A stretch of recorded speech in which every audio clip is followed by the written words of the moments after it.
Ito si Sumiragi, isang private second class at ang pangunahing tauhan sa anime na ito. At ito si Carmen, isa ring private second class at matalik na kaibigan ni Sumiragi.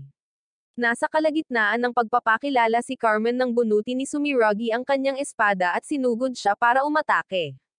Tulad ngayon, mag-eensayo silang dalawa. Umiwas si Carmen sa atake, pagkatapos ay nagpakawala ng bug zone ng hangin, itinulak siya pabalik at inatake si Sumiragi gamit ang mga kanya ng hangin. Ngunit ginamit ni Sumiragi ang kanyang kasanayan upang gawing pader ng proteksyon ang mga metal bar, pagkatapos ay inihagis ang mga metal bar na iyon patungo kay Carmen. Gumamit si Carmen ng hangin upang harangan ang mga metal bar, pagkatapos ay lumikha ng buhawi na lumukob kay Sumiragi, iniisip na tiyak na mananalo siya. Ngunit sa hindi inaasahan, si Sumiragi ay ganap na ligtas at sinamantala pa ang pagkakataong pitikin ang kanyang ilong.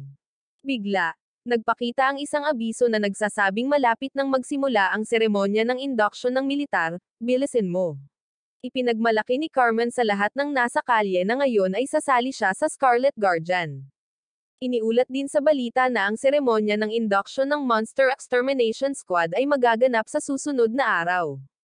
Biglang nagpakita ang imahe ni Sumiragi sa bulletin board bilang ang pinaka-promising na miyembro ng seleksyon ngayong taon.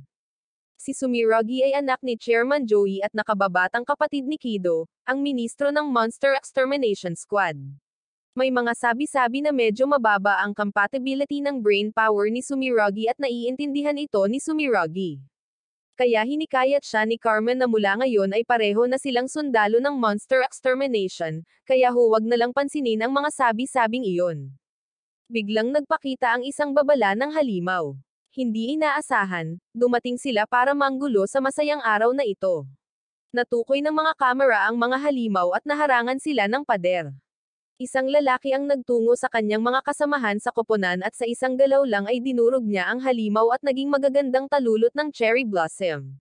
Ang lalaking ito ay si Travis, isang Major General. Ang kanyang alias ay Super Brain Power Brain Eater. Sinubukan ng natitirang halimaw na tumakas ngunit natakot siya sa teknik ni Major General Fabuoki. Ang mga mamamayang nanonood sa labanan ng dalawang ito ay naghiyawan na parang nanonood ng mga idolo. Hinawakan ni Sumiragi ang kanyang hikaw at naalala ang boses ng isang babaeng nagsasabi sa kanya na dapat siyang magpatuloy sa buhay. Sina Sumiragi at Carmen ay nakaupo sa mga stand at naghihintay na magsimula ang seremonya ng pagbubukas. At napansin ni Carmen ang isang napakagandang blonde na babae. Ang pangalan niya ay Naomi, nakaupo sa tabi ng kanyang kakambal na si Cassandra. Biglang lumingon si Naomi upang tingnan si Sumiragi ngunit pinigilan siya ni Cassandra. Pagkatapos ay lumapit si Commander Travis upang magbigay ng kanyang talumpati. Sa bansang ito na patuloy na pinagbabantaan ng mga halimaw, sila ang mga napili dahil mayroon silang napakagandang kakayahan sa pag-iisip, at ang napakagandang kakayahan sa pag-iisip ay kailangang magsama-sama upang malimpasan ang mga kahirapan.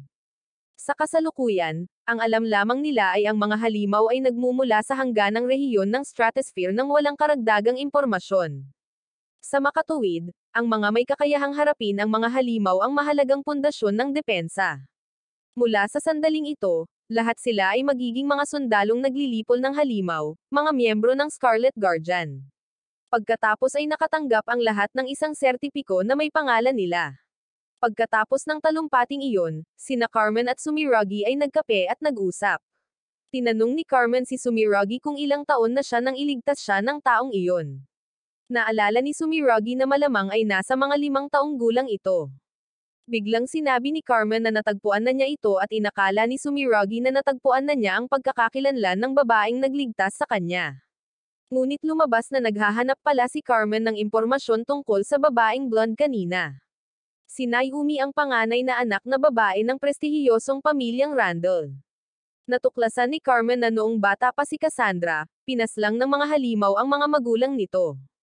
Pagkatapos noon, inampun siya ng pamilyang Randall at naging magkapatid sila ni Naomi, na kaedad niya. Si Cassandra ay nirecruit sa Monster Extermination Squad sa edad na 12 taong gulang lamang at siya ang nangunguna sa kanyang training class, habang si Naomi ay nasa ika-5 pwesto. Pakiramdam ni Sumiragi ay pamilyar ang pangalang Cassandra at ang pamilyang Randall. Nakilala niya ang dalawang babaeng iyon sa inaugurasyon ng kanyang ama. Bagamat walang nakitang dokumento si Carmen na may kaugnayan sa babaeng nagligtas kay Sumiragi, tinapik niya ang balikat ng kanyang kaibigan at sinabihan itong ligawan si Cassandra habang siya mismo ang liligaw kay Naomi. Sa changing room, natuwa si Naomi na hindi nagbago si Cassandra. Kaninang umaga, sinabi niyang nanaginip ulit siya tungkol sa mga pulang sinulid. Sa panaginip, may boses na nagsasabi sa kanya na huwag siyang bumitaw, huwag mong buksan ang mga pulang sinulid. Hindi alam ni Naomi ang ibig sabihin ng panaginip, may kaugnayan ba ito sa super brain power ni Cassandra or wala. Pero sinabi ni Cassandra na kumpara doon, mas nag-aalala siya kay Naomi, iniisip kung itatalaga sila sa iisang team. Dahil medyo clumsy ang personalidad ni Naomi, gusto ni Cassandra na protektahan ang kanyang kapatid. Naglalakad sina Carmen at Sumiragi sa pasilyo nang biglang may babaeng tumatakbo papalapit sa kanila. Ang babaeng ito ay si Hana, ang kaibigan ni Sumiragi noong bata pa siya. Pumunta siya para sabihin sa kanila na sila ni Sumiragi ay itinalaga sa iisang team. Nagtaka si Sumiragi kung bakit hindi niya nakita si Hana noong training period, at sinabi niyang dahil ito sa nandoon siya sa recruitment group. Ito si Captain Siegfried, na may super brain power na electricity discharge. Simula ngayon, siya ang magiging team leader ng grupo ni Sumiragi. Ang una nilang aral ay ang pag-aaral kung paano magbahagi ng super brain power para makipaglaban ng magkatabi. Isa-isang ipinakilala ng mga bagong recruit ang kanilang mga sarili. Taglay ni Hana ang super brain power na lumikha ng apoy. May kakayahan si Carmen na kontrolin ang hangin, at si Sumiragi naman ay may kakayahang kontrolin ang mga bagay gamit ang kanyang kagustuhan. Pagkatapos, pagkakataon na ng veterano na magpakilala. Si Teniente Sog-Emi, na may super brain power na X-ray vision. At ang lalaking ito ay si Corporal Kenjiro, na may kakayahang maging invisible. Bigla silang nakatanggap ng babala na may mga kumpirmadong senyales ng mga halimaw na nagpapakita sa kalangitan sa itaas ng lugar ng Suzaku. Sa pinangyarihan, napaslang na ng mga anti-aircraft gun ang karamihan sa mga halimaw habang ang iba ay bumababa pa sa lupa. Ito si Second Lieutenant Wataru na may super brain power na sensing. Siya ang uupo at mamamahala sa lahat. Sabik na sabik si Carmen na magpasikat, ngunit inutusan siya at si Sumiragi ni Wataru na manatili at maghintay ng mga reinforcement, dahil unang araw pa lang nila sa pagpapatala at sabik na silang mapaslang. Ngayon, kailangan lang nilang dalawa na tumayo at magmasid. At dahil doon, sinimulan ng iba na gamitin ang kanilang super brain powers at sumugod sa labanan. Nahuhulog din ang mga halimaw mula sa kalangitan. Sa sandaling ito, pinanood ni Sumiragi at Carmen ang kanilang mga kasamahan sa koponan na nakikipaglaban ng nakanganga. Dumating din ang team kay Oka sa oras na ito, na siyang grupong kinabibilangan ni Cassandra. Biglang may lumabas na notification na nagsasabing may batang nahiwalay sa kanyang ina. Ililigtas ni Sumiragi ang batang babae habang si Carmen naman ay hahanap ng mga reinforcement, ngunit gusto ni Carmen na sumama sa kanya. Sa kabila ng hiling ni Wataru na maghintay sila ng mga reinforcement, tumutol si Carmen, at tinanong kung ano ang mangyayari sa batang babae kung magtatagal sila. Pagdating nila sa kinaroroonan ng batang babae, pinagbabantaan siya ng isang halimaw. Muling nagpakita sa isip ni Sumiragi ang mga alaala ng babaeng iyon. Ginamit niya ang kanyang kakayahang kontrolin ang mga bagay, ibinabato ang mga bakal na bar-aisle sa halimaw, at mabilis na binuhat ang batang babae at tumakbo. Nanatili si Carmen para pigilan ang halimaw, ngunit wala siyang laban dito. Mabuti na lang at nagawa ni Sumiragi na ilihis ang atensyon nito sa oras. Dumating din si Naomi at ginamit niya ang kanyang kakayahang hulaan ang hinaharap, hinuhusgahan ang mga kilos ng halimaw, pagkatapos ay determinadong hinawakan ang kamay ni Carmen at tumakbo lampas sa kanila. Biglang may isang halimaw na sumisid mula sa langit, ngunit sa kabutihang palad ay tumugon si Naomi sa oras at napaslang ito. Kung tungkol naman kay Sumiragi, nakikipaglaban siya sa halimaw na iyon nang ito ay matisod at matamba. Hindi inaasahan, may mga bar-aisles na bakal na lumipad papunta rito at natamba ang halimaw. Si Cassandra pala ito at mayroon din siyang parehong super brain power gaya ni Sumiragi.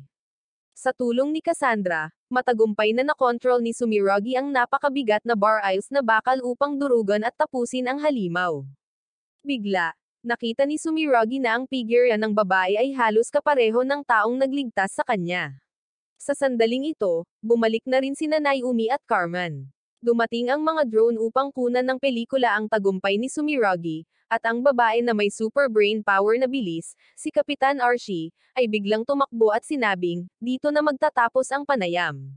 Para kay Sumiragi at sa lahat, ginamit ni Teniente Coronel Lucas ang kanyang kakayahang mag-teleport upang dalhin sila sa ibang lugar. Napaslang ng mga halimaw ang dalawang sundalong naglipol ng halimaw sa pag-ataking ito. Walang ulo ang kanilang mga katawan dahil ang mga halimaw na ito ay mga Brain Eater monster. Akala nila ay isang sakuna lamang ang mga halimaw, ngunit sa likod nito, mayroong isang napakalaking sabwatan. Naniniwala si Travis na ang dapat talagang sirain ay ang baliw na bansang ito. Nagkaroon muli ng bangungot si Cassandra tungkol sa pulang sinulid at nagising na nagulat nang makita si Naomi sa tabi niya. Niyaya ni Naomi si Cassandra na lumabas at maglaro dahil wala silang misyon hanggang tanghali. Karaniwan, mayroon tayong mga forecast ng panahon, ngunit dito ay mayroon silang mga forecast ng posibilidad ng pagpapakita ng halimaw. Sinabi ni Sumiragi kay Carmen ang kanyang mga iniisip. Sa palagay niya ay si Cassandra ang babaeng nagligtas sa kanya, ngunit naisip ni Carmen na ang paghusga sa hitsura lamang ay hindi lubos na maaasahan dahil sino ang mag-aakalang si Kapitan Archie ay ang nakatatandang kapatid na babae ni Kapitan Fabuoki. Sina Naomi at Cassandra ay naglalakad sa kalye. Samantala, sina Carmen at Sumiragi ay patungo sa isang dambana na siyang libingan ng mga ninuno ni Sumiragi. Ngayon, silang dalawa ay pupunta rito upang kumuha ng mga fortune slip mula sa Diyos na si Arabaki at hindi inaasahang nakatagpo sina Naomi at Cassandra, na pumunta rin dito upang kumuha ng mga fortune slip. Sinamantala ni Carmen ang pagkakataon upang imbitahan si Naomi na uminom ng tsaa pagkatapos ng pagkuha ng mga fortune slip. Kaya, dali-dali silang pinigilan ni Cassandra. Bigla, tinanong ni Sumiragi kung sina Naomi at Cassandra ay may nakatatandang kapatid na babae, ngunit silang dalawa lamang ang magkapatid sa kanilang pamilya. Patuloy na nagtanong si Sumiragi kung mayroon sa kanilang pamilya ang sumali sa Monster Extermination Squad, ngunit wala ni isa ang sumali. Nagsimulang maging mausisa si Cassandra, kaya mabilis na hinailan ni Carmen si Sumiragi upang kumuha ng mga fortune slip. Sina Sumiragi, Carmen, at Cassandra ay pawang dumanas ng matinding kamalasan. Si Naomi lamang ang dumanas ng matinding kapalaran. Sa sobrang pagkadismaya ni Carmen ay itatapon na niya ang kanyang fortune slip, ngunit ginamit ni Sumiragi ang kanyang kakayahang kontrolin ito. Pagkatapos ay kinuha ni Naomi ang 3 fortune slip at itinali ang mga ito upang paalisin ang malas, na sinasabing, mula ngayon, gawin nating lahat ang ating makakaya. Sa command room, iniulat ni Kido kay Joey na ang hukbong Seren ay malapit sa inabando ng Underground Railway ng Sueco. Bagamat sinabi nilang ito ay para imbestigahan ang mga halimaw, may impormasyon na nagmumungkahi na ang kanilang mga kilos ay lubhang kainahinala. Humingi si Joey ng mas mahigpit na pagbabantay at tinanong din si Kido tungkol kay Sumiragi.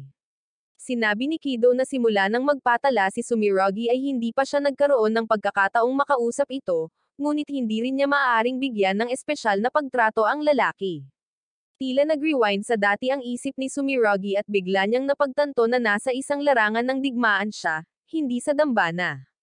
Pagkatapos ay humakbang ang commander, na sinasabing, ngayon ay magkakaroon sila ng magkasamang pagsasanay na sumasalubong sa mga bagong recruit ng Team Saido at Team Kyoka. Simple lang ang mga patakaran, 5 miyembro ng team na Saido ang magkakaroon ng mock battle laban sa 5 miyembro ng team na Kyoka. Kung sino mang team ang unang makakuha ng bandila sa gitna ang siyang panalo. Biglang napansin ng Saido na may kulang sa team na Kyoka. Lumalabas na natutulog si Archie sa sulok. Ang pagiging masigla ni Archie sa TV ay parang trabaho ni Archie, pero sa totoong buhay ay napakatamad niya. Pagkatapos ay pamuesto ang dalawang team at humarap si Naomi para sabihan si Sumiragi na gawin ang kanilang makakaya. Biglang naalala ni Cassandra ang mga alaala noong bata pa sila ni Naomi. Tinanong ni Cassandra kung interesado si Naomi kay Sumiragi, na ikinamula niya ng husto. Hindi naman talaga ito interes, pakiramdam lang niya ay ayos lang ito. Narinig ito ni Cassandra at sinabing titignan niya kung karapat-dapat si Sumiragi sa kanyang kapatid. Ang lalaking may asul na buhok na ito ay si Teniente Shido na may super brain power na parang kuryente. At ito naman si Kapitan Jinma na may napakalakas na kakayahan sa utak na magpatigas ng mga bagay. Nagsimula na ang kompetisyon at mabilis na nagtakbuhan ang lahat gamit ang kani-kanilang mga kasanayan upang hadlangan ang mga kalaban. Madaling naiwasan ni Naomi ang atake ni Carmen gamit ang kanyang kakayahang mahulaan ang hinaharap. Ginamit ni Sogemi ang kanyang kasanayan sa X-ray vision at nakita niya si Archie na natutulog sa likod ng kotse. Hinarap ni Jinma si Kenjiro at kahit na may kakayahang maging invisible si Kenjiro, hinulaan pa rin ni Jinma ang kanyang mga galaw.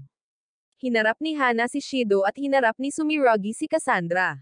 Dahil pareho silang may kakayahang kontrolin ang mga bagay, hindi na kailangang sumugod sa isa't isa. Pareho silang walang tigil na naghagis ng mga bagay sa kalaban. Inihagis pa nga ni Cassandra ang isang buong kotse patungo kay Sumiragi.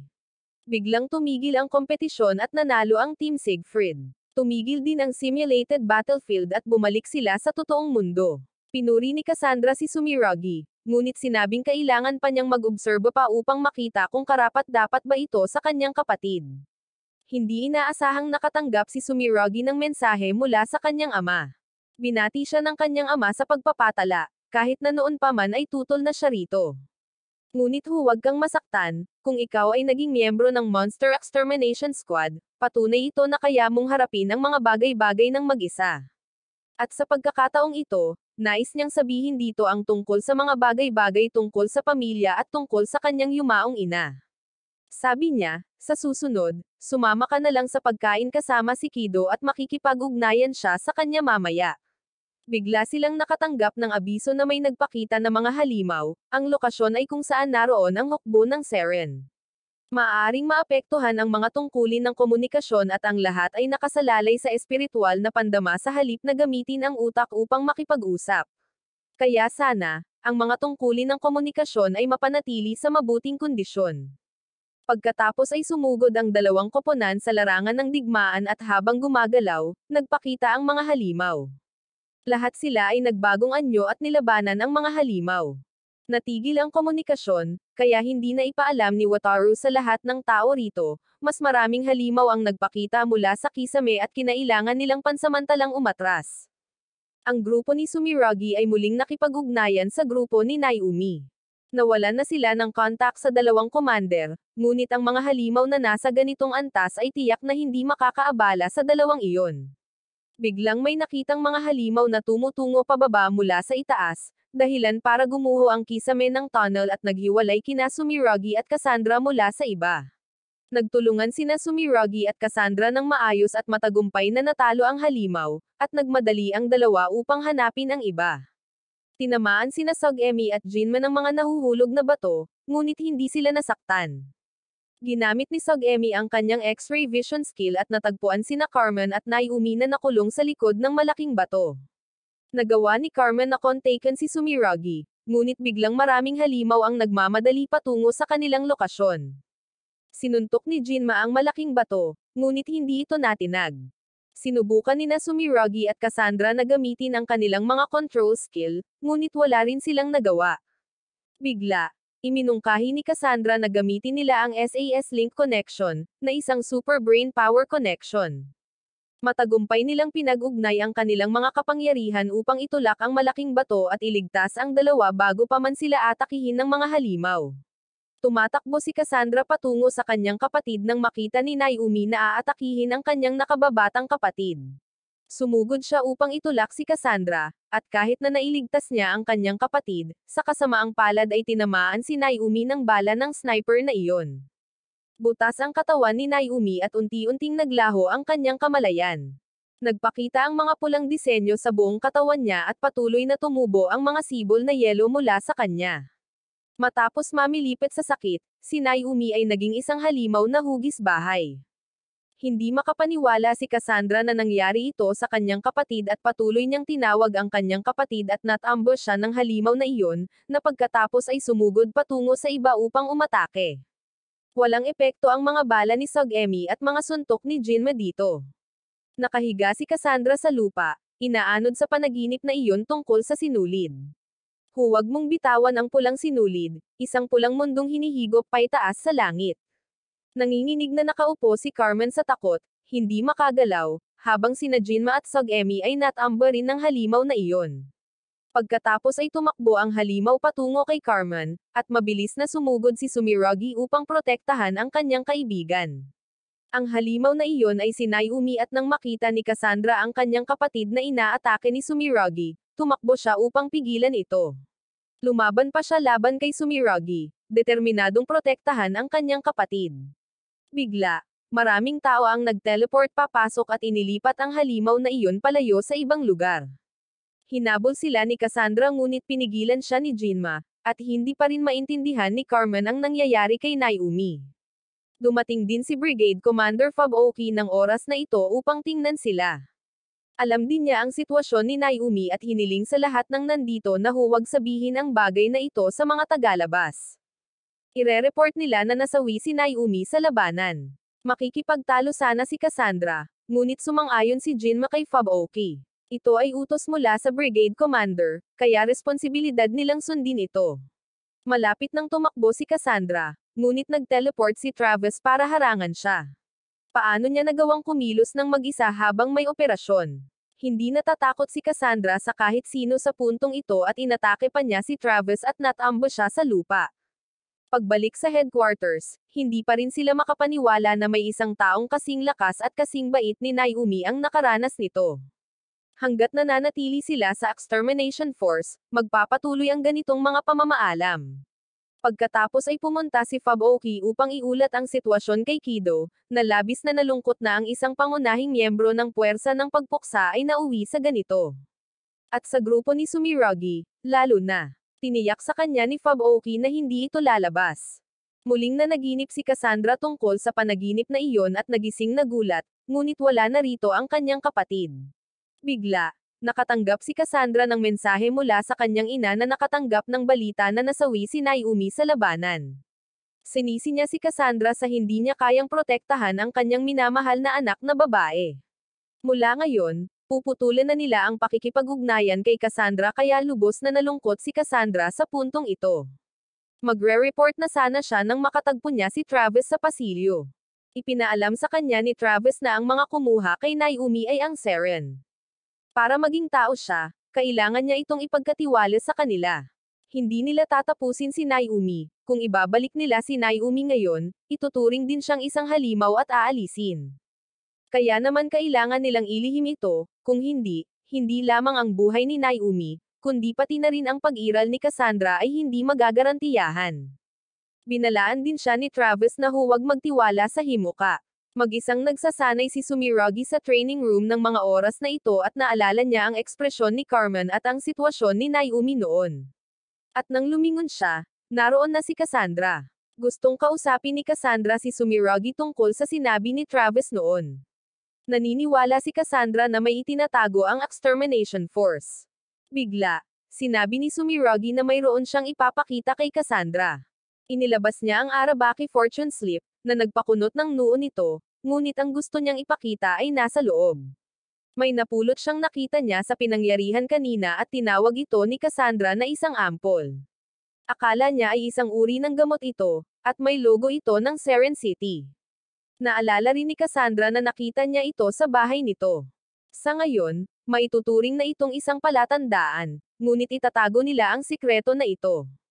Humingi ng tawad si Sumiragi kay Cassandra sa pag-atake sa halimaw na iyon kahit alam niyang si Naomi iyon.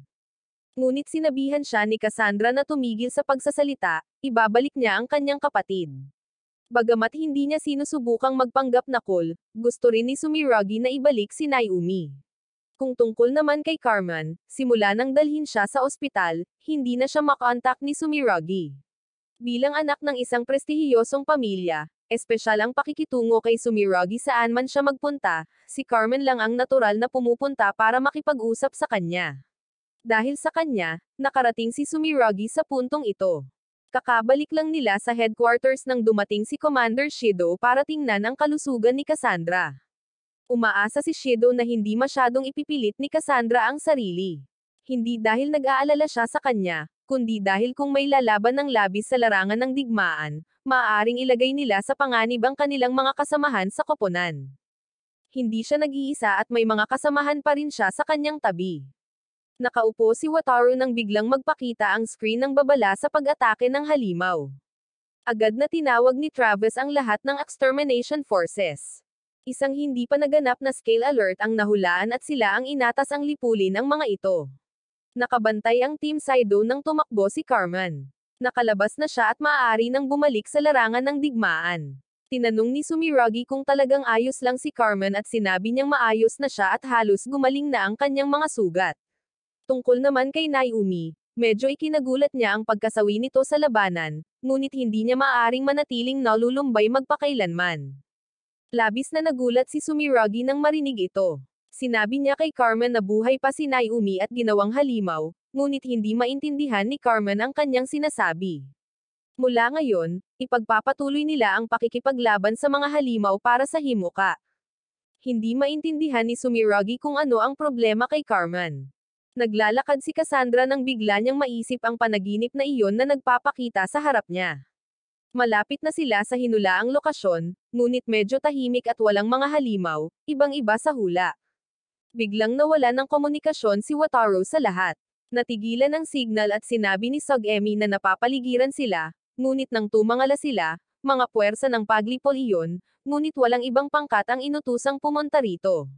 Ang pinuno ng grupong iyon ay si Jinma at sinabi ni Jinma kay Shido na hindi niya inaasahan na magsasaliksik siya ng mga kakilakilabot na bagay, ngunit hindi maintindihan ni Shido ang kanyang pinag-uusapan. Muling nakita ni Cassandra ang panaginip na iyon. Sa sandaling iyon, nag-teleport si Lucas at hiniling na umatras agad si Jinma or aatakihin niya sila. Ngunit sa hindi inaasahan, nasa panig din ni Jinma si Travis. Sumugod si Lucas upang atakihin ang kanyang kapatid, ngunit wala siyang laban kay Travis at Natamba. May kakayahan si Travis na gayahin ang mga kakayahan ng ibang tao at gawing kanya ang mga ito. Nilinlang sila ng himukha, lumapit si Cassandra upang tanungin kung may alam si Jinma tungkol sa kanyang kapatid. Ang panaginip tungkol sa pulang sinulid ay paulit-ulit na nagpapakita sa kanyang isipan, na nagdudulot sa kanya ng matinding sakit, ngunit lahat ay lubos na nagulat nang marinig ang tungkol kay Naomi.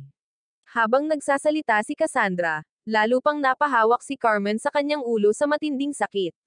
Pagkatapos ng isang pag-atake ng sakit, tila hindi mapigilan si Carmen, kumakanta habang naglalakad patungo kina Sumiragi at Cassandra. Pagkatapos ay inutusan ni Jinma ang lahat ng puwersa ng extermination sa itaas na salakayin ang Team Shido at kay Oka. Hindi pa rin makatayo si Cassandra dahil sa sakit ng kanyang ulo at hindi maintindihan ni Sumiragi kung bakit nag-aaway ang mga kasamahan sa koponan. Bigla, 2 disk ang lumipad patungo kina Sumiragi at Cassandra. Sila ay kay Carmen at ipinahayag niya na siya ang bahala sa kanilang dalawa. Tinanong ni Cassandra kung si Carmen ay kasabwat din ng commander ng brigada na si Travis, ngunit hindi niya alam kung ano ang pinaplano ni Travis at wala rin siyang planong ipagkanulo ang lahat. Gayunpaman, ibinato pa rin niya ang 2 disk kay Sumiragi. Sinusubukan pa rin ni Lucas na atakehin ang kanyang kapatid, ngunit hindi niya magawa. Walang sinabi si Travis kay Lucas dahil itinuturing niyang walang kakayahan ang bata. Hindi rin maintindihan ni Shido kung bakit ganito ang kinikilos ng isang seryosong tulad ni Jinma. Parang ibang tao na si Carmen at kakaiba ang dating niya simula nang dumating siya rito. Malinaw niyang nasaksihan ang nangyari kay Naomi, ngunit sinabi niyang nasawi ito sa labanan. Nagpatawag si Carmen ng buhawi na nagpabagsak kina Sumiragi at Cassandra. Sa kanyang pagkatulala, nakita ni Cassandra ang mga pulang sinulid na tumutubo mula sa katawan ni Carmen. Tila nabaliw si Carmen sa puntong ito at sumigaw siya ng malakas, dahilan para lumaki ng malaki ang buhawi, pagkatapos ay inihagis ito diretso sa 2 iyon. Hindi mapigilan ng pader na bato na itinayo ni Sumiragi ang buhawi. Mabuti na lang at dumating si Shido sa tamang oras para protektahan sila. Nagbabala si Shido na kung tatapusin ni Carmen si Sumiragi, pagsisisihan niya ito, ngunit wala pakialam si Carmen. Nagtipon siya ng isang daloy ng itim na enerhiya at inihagis ito diretso kay Shido, pagkatapos ay nagpakita ng isang matagumpay na ngiti. Lumingon si Kapitan Shido sa likuran niya at nakita ang mga disk na lumilipad patungo sa kanya. Kahit na sinira niya ang daloy ng enerhiya na iyon, hindi pa rin niya naharangan ang mga disc na iyon at malubhang nasugatan. Nagtiyaga pa rin si Shido, naglalakad patungo kay Carmen, pinayuhan siyang huwag kumampi sa mga taong iyon. Nagpaputok siya ng kidlat upang mawala ng malay si Carmen, pagkatapos ay bumagsak. Habang pinapanood ni Cassandra ang pagbagsak ng kanyang dalawang kasamahan sa koponan, hindi sinasadyang naalala ang boses at panaginip na iyon, huwag mong bitawan ang pulang sinulid. May nangyaring mali sa control room ni Wataru. Biglang may nangyari at tila may diferensya ang kapangyarihan ng utak ni Sumiragi. Pinalibutan ng mga pulang sinulid sina Sumiragi at Cassandra. Sa kalangitan sa itaas nila, nagpakita ang isang higanteng itim na butas, sinisipsip ang mga bagay mula sa lupa pataas. Yumanig ang lupa at gumuho ang lupa at mga bato. Lahat ng tao sa paligid ay hinayla papunta sa itim na butas na iyon. Parehong nawala sina Sumiragi at Cassandra at hindi maintindihan ni Jinma ang nangyayari. Tila si Travis lamang ang nakakaalam na mangyayari ito. Nakita ni Jinma si Shido na hinihila pataas at sumugod palapit. Sinubukan nilang lahat na hawakan ang mga kamay para pigilan si Shido, ngunit hindi nila magawa. Pagkatapos ay ini-teleport ni Lucas ang lahat sa ligtas na lugar. Nagising sina Sumiragi at Cassandra at nakarating na sila sa lugar na nakita ni Cassandra sa kanyang panaginip. May isang prisma na sumasalamin sa isang taong isang sundalong tagapaglipol mula sa pamilyang Yuto. Nagmamasid sila nang biglang naglaho ang lupa. Nagpakita ang mga pulang sinulid at nilamon si Cassandra. Sinubukan ni Sumiragi na abutin siya ngunit hindi pa rin siya mahawakan. Nagising si Sumiragi nagulat nang makitang bumalik na siya sa piling ng lahat. Tatakbo na sana si Sumiragi papunta sa black hole para hanapin sina Cassandra at Carmen, ngunit pinigilan siya ni Sogemi dahil kung hindi sila iniligtas ni Lucas kanina, wala sana sila rito ngayon. Napagtanto rin ni Jinma na mali siya at sumama sa panig ni Sumiragi, ngunit tila nasugatan din siya. Sa silungan sa ilalim ng lupa, nawalan ng koneksyon ang mga taong gumagamit ng kanilang mga telepono ng maramihan. Nakarating ang grupo ni Sumiragi sa isang kalapit na silungan at binalutan ni Sumiragi ang mga sugat ni Jinma. Noong bata pa siya, medyo mahina ang kanyang katawan, kaya mahusay siya sa pagbebendahe. Hindi maintindihan ni Sogemi kung paano sila nakakapag-usap ng normal ng ganito. Hindi niya mapapatawad si Jinma sa pag-atake kay Shido at sa hindi direktang dahilan ng pagkasawi nito. Ikinwento ni Jinma ang lahat, sinusubukan ng Himuka na magtatag ng pamamahala sa lipunan kung saan ang kabisera na Suo ang sentro. Una, nag-organisa sila ng mga health check-up upang matukoy ng gobyerno ang mga gumagamit ng brain power. Kung mare-recruit sa extermination force, hindi maaaring tumanggi ang isa. Pagkatapos magpalista, lahat ay mapipilitang mag-develop upang mapanatili ang brain power. Alam ito ng lahat dahil kailangan nilang puksain ang mga halimaw, ngunit sinabi ni Jinma na mayroon ding personality modification. Maaaring hindi ito alam ng mga bagong recruit tulad ni Sumiragi, ngunit sa totoo lang ay isang bukas na lihim ito. Kahit si Sogemi ay alam ang tungkol dito. Ang lahat ng ito ay kontrolado ng gobyerno, at tila ang mga ginawa ni Carmen kanina ay dahil sa personality modification niya. Si Jinma ay 54 na taong gulang na ngayon. Kalaunan, tatanda ang kanyang katawan, unti-unting bababa ang brain power, at mapapatalsik siya mula sa extermination force.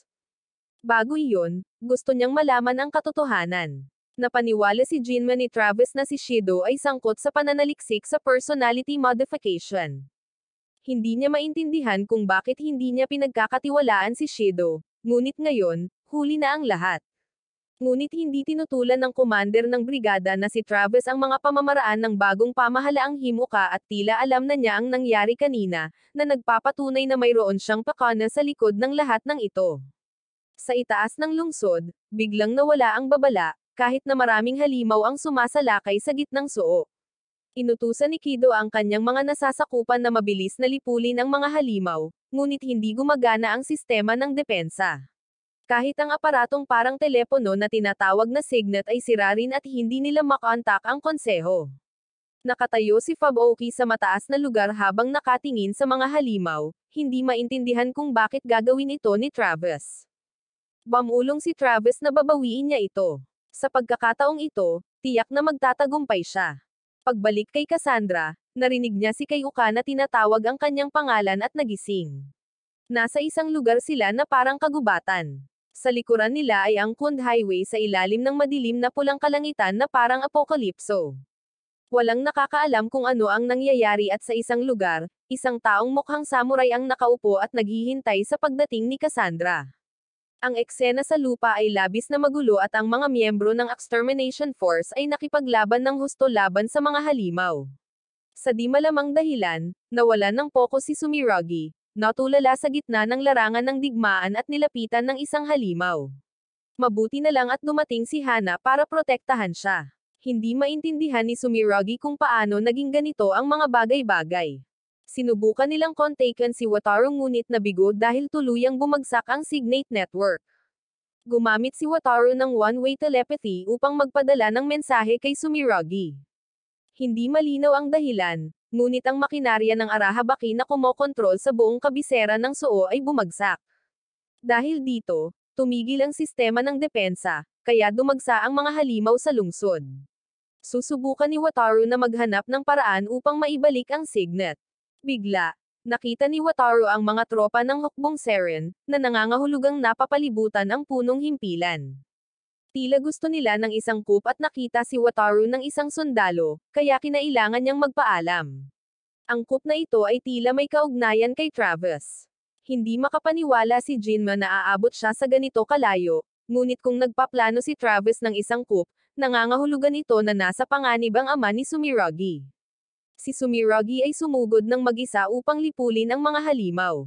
Nagtaka si Hana kung bakit dapat ding mag-alala si Sumiragi tungkol kay Ministro Yuto, na kanyang ama, ngunit patuloy itong naglakad. Naisip ni Jinma na dapat silang tumuon sa kanilang misyon. Nakatayo si Kido sa observation room at naalala niya na pagkatapos nilang muling kumonekta sa surveillance camera system, natuklasan nila na ang kalaban ay ang Hukbong Seren. Ngunit nakakagulat, ang taong nakatayo kasama nila ay si Travis. Parehong naka-off ang backup signate system at radyo. Napapaligiran sila ng Hukbong Seren, ngunit malamang na nalantad na ang ruta ng paglikas para sa mga emergency dahil may traidor sa loob. Tungkol naman sa konseho, hindi pa rin nila sila makontak, kaya hindi malinaw ang kasalukuyang kalagayan ng lahat at ni Chairman Joey. Patuloy na maayos ang koordinasyon ng grupo ni Sumiragi upang puksain ang mga halimaw. Hindi maintindihan ni Sumiragi kung bakit gagawin ito ng isang taong pinupuri ng mga tao tulad ni Travis. Naaalala pa rin niya noong araw ng seremonya ng pagbubukas, sinalubong siya ni Travis at mataas ang inaasahan sa kanyang mga kakayahan. Maging si Carmen ay nabago ang personalidad, ano ang mayroon ng bagong pamahalaan ng Himuka para humantong sa ganito kalayo si Brigade Commander Travis. Tiyak na may alam ang ama ni Sumiragi. Patuloy silang nakikipaglaban, ngunit patuloy na dumarating ang mga halimaw. Bigla, nakita ni Sog-Emi si Brigade Commander Faboki na papalapit sa kanila. Tinanong ni Faboki kung aling koponan ang kanilang kinabibilangan ngayon, ngunit nasawi si Kapitan Siegfried sa labanan. Akala ni Faboki ay mga nasasakupan sila ni Travis, ngunit lumapit si Jinma upang magpaliwanag. Matapos marinig ang paliwanag, naunawaan ni Faboki ang sitwasyon.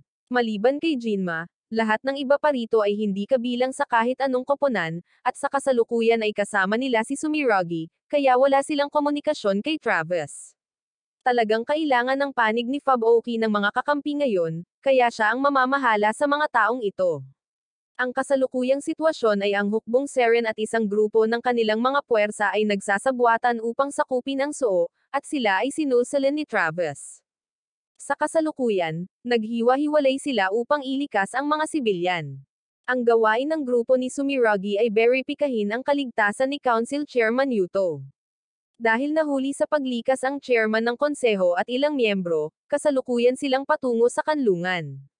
Ang Extermination Force at Defense Force ay patungo roon, ngunit hindi sila makontak.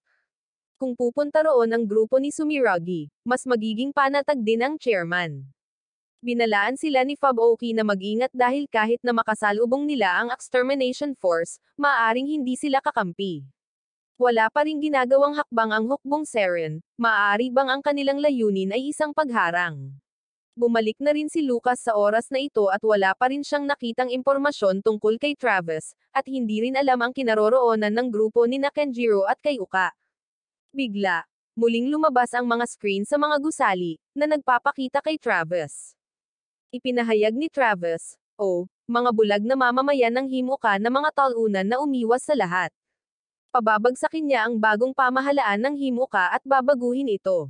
Kahit ang mga tao sa mga silungan ay nakikita ang anunsyong ito at patuloy na pinapakalma ni Travis ang mga mamamayan ng Himuka habang inaatake ang gobyerno.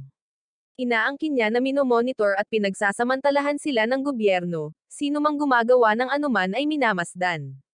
Lahat ng impormasyon ay kontrolado ng gobyerno at ang mga mamamayan ay inaalagaan. Ginawa ito ng gobyerno upang gawing nasasakupan ang mga tao. Ang bagong pamahalaan ng Himuka ay hindi matuwid at naniniwala si Travis na ito na ang oras upang bumangon at ibagsak ang bagong pamahalaan ng Himuka.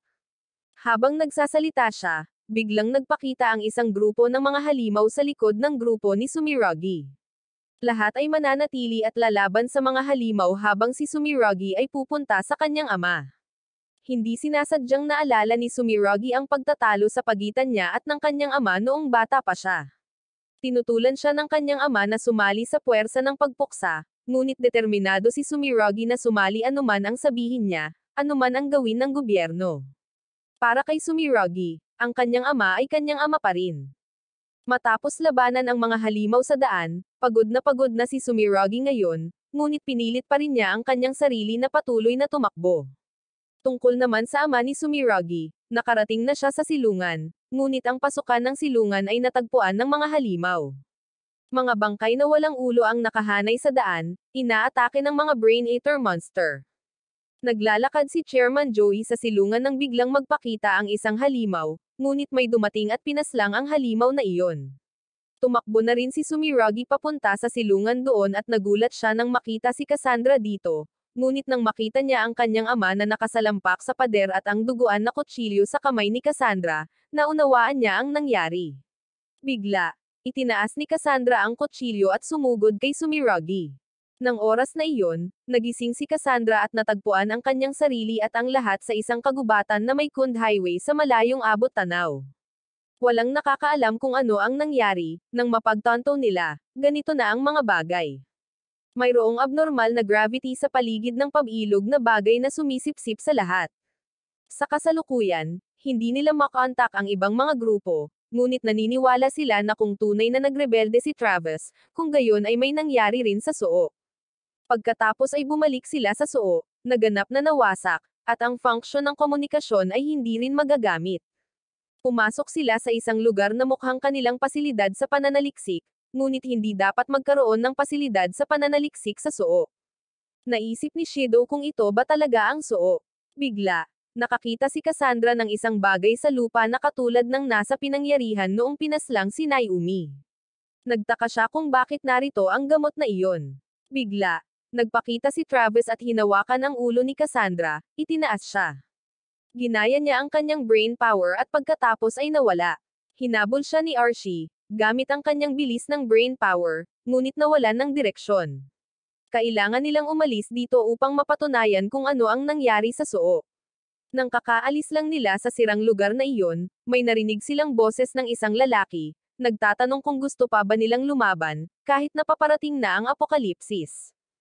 Pagkasabi nito, sumugod siya para atakihin si Cassandra, ngunit mabilis nitong nasalo ang espada.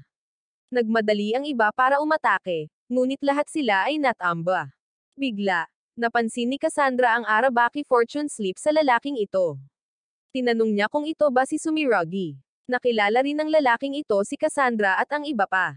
Hindi makakita ang mga mata ng Sumiragi na ito. Plano sana nilang pumunta sa Soo noong 2020, ngunit 2017 na ito. Nangangahulugan ito na sila ay dinala dito sa espasyo sa hinaharap. Bigla, nawala ang lahat maliban kay Cassandra. Dahil kaya nilang mabuhay sa mundo pagkatapos tumawid sa oras, tanging ang mga may brain power lamang ang makakapag-time jump. Ang mga nasipsip ng black hole na iyon ay kalaunan ay mahihila pabalik ng dating panahon. Ngunit ang brain power ni Cassandra ay hindi psychokinesis. Ito ay gravity manipulation. Mukha lang itong psychokinesis ngunit hindi. Sinabi ng Sumiragi na ito kay Cassandra na mayroon siyang time-jumping brain power at isa siyang red string possessor, kaya hindi ito panaginip. Ang mga pulang sinulid na iyon ay may taglay na kapangyarihang malampasan ang panahon. Alam ni Sumiragi na si Cassandra ay magmumula sa nakaraan, bagamat medyo nag-aalinlangan siya.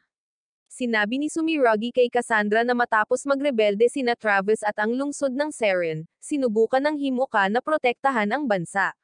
Si Sumiragi ay pinuri bilang isang pambansang bayani. Ang kanyang ama ay pinaslang at ang taong pinaghihinalaan at hinabol ay si Cassandra. Ngunit walang paraan na tatapusin ni Cassandra si Chairman Joey. Pagkatapos noon, lumala ang alitan sa pagitan ng Suo at Seren. Kinailangang puksain ni Sumiragi ang parehong halimaw at labanan ang mga brain power user sa panig ng Seren. At sa panahong iyon, nabuo nito ang artificial na black hole na nilikha niya at tinawag ni Cassandra na Conad Gate. Labis na nagulat si Cassandra nang malaman niyang isa ito sa mga lumikha nito. Dagdag pa ni Sumiragi na pareho silang may kapangyarihan sa gravity manipulation brain power, ibig sabihin ay mayroon din siyang kapangyarihan sa jumping time brain power at nagtataglay din ng mga pulang tali. Pinag-ugnay nilang dalawa ang kanilang mga kapangyarihan at nilikha ang Conad Gate. Sa taong 2017 na ito, ang Conad Gate ay naging napakalaki at nilalamon ang mundo. Karaniwan, ang gate na iyon ay magpapakita kapag tumatalon ang oras at agad na nawawala, ngunit dahil sa resonating power ni Sumiragi, umiiral pa rin ito. Sa tuwing gagamitin ni Sumiragi ang brain power, binabago nito ang nakapalibot na espasyo at nilalamon ang mundo. Naisip ni Cassandra kung may paraan ba para mapigilan ito. Ang gate na ito ay pinapanatili ng brain power ni Sumiragi. Kaya, kapag siya ay nasawi, ang gate ay mawawala, ngunit hindi pinili ni Sumiragi ang opsyong iyon. Gumawa siya ng mga dahilan sa lahat, na sinasabing kahit masawi siya, ang gate ay hindi mawawala. Ngunit ang totoo, nabuo na ito hindi na siya maaaring masawi. Tinanggal ni Sumiragi ang kanyang sombrero at espada, at hiniling kay Cassandra na tapusin siya upang makabalik 50 taon bago pa man nabuo ang Conad Gate at tapusin ang pekeng bayaning si Sumiragi. May paraan pa rin para makabalik si Cassandra 50 taon ang nakakaraan. Naglabas ng mga utos ang Red Strings batay sa emosyon. Sa sandali ng pagtama, kung kailan napinsala at malakas na nagbabago ang puso noon sa Suo, inutusan ng gobyerno ang pananaliksik sa paggawa ng mga tao bilang halimaw. Ang bala na nagpaging ganoon kay Naomi ay isang bala ng monsterization at ang taong nag-utos ng pananaliksik ay ang ama ni Sumiragi. Si Sumiragi, na tinatawag na bayani, ay nagpatuloy sa pananaliksik. Maraming tao ang naging halimaw tulad ni Naomi. Sa sandaling ito, binitawan ni Sumiragi ang kanyang hawak. Isang kawan ng mga halimaw ang sumugod mula sa hagdan sa ibaba. Ibinuka ni Sumiragi ang kanyang mga braso na parang sinasalubong ang kasawian, tapusin mo ako upang iligtas ang mundo at upang iligtas ang hinaharap. Sa sandaling masaksihan ang pagpaslang kay Sumiragi ng mga halimaw, malakas na nagbago ang emosyon ni Cassandra, at nagpakita ang mga pulang sinulid na iyon. Ibinalik si Cassandra sa lumang panahon. Pagkatapos ay pumunta si Cassandra sa kabisera ng Suo kasunod ng tawag ng Haruka. Kung ang kinaroroonan ni Sumiragi sa hinaharap ay isang mundo mula sa kanyang panahon na tumatalon ng hindi bumabalik, tiyak na ang pagbabalik na ito ay haantong sa ibang kinabukasan. Gayunpaman, hindi pa rin nawawala ang Conad Gate na iyon.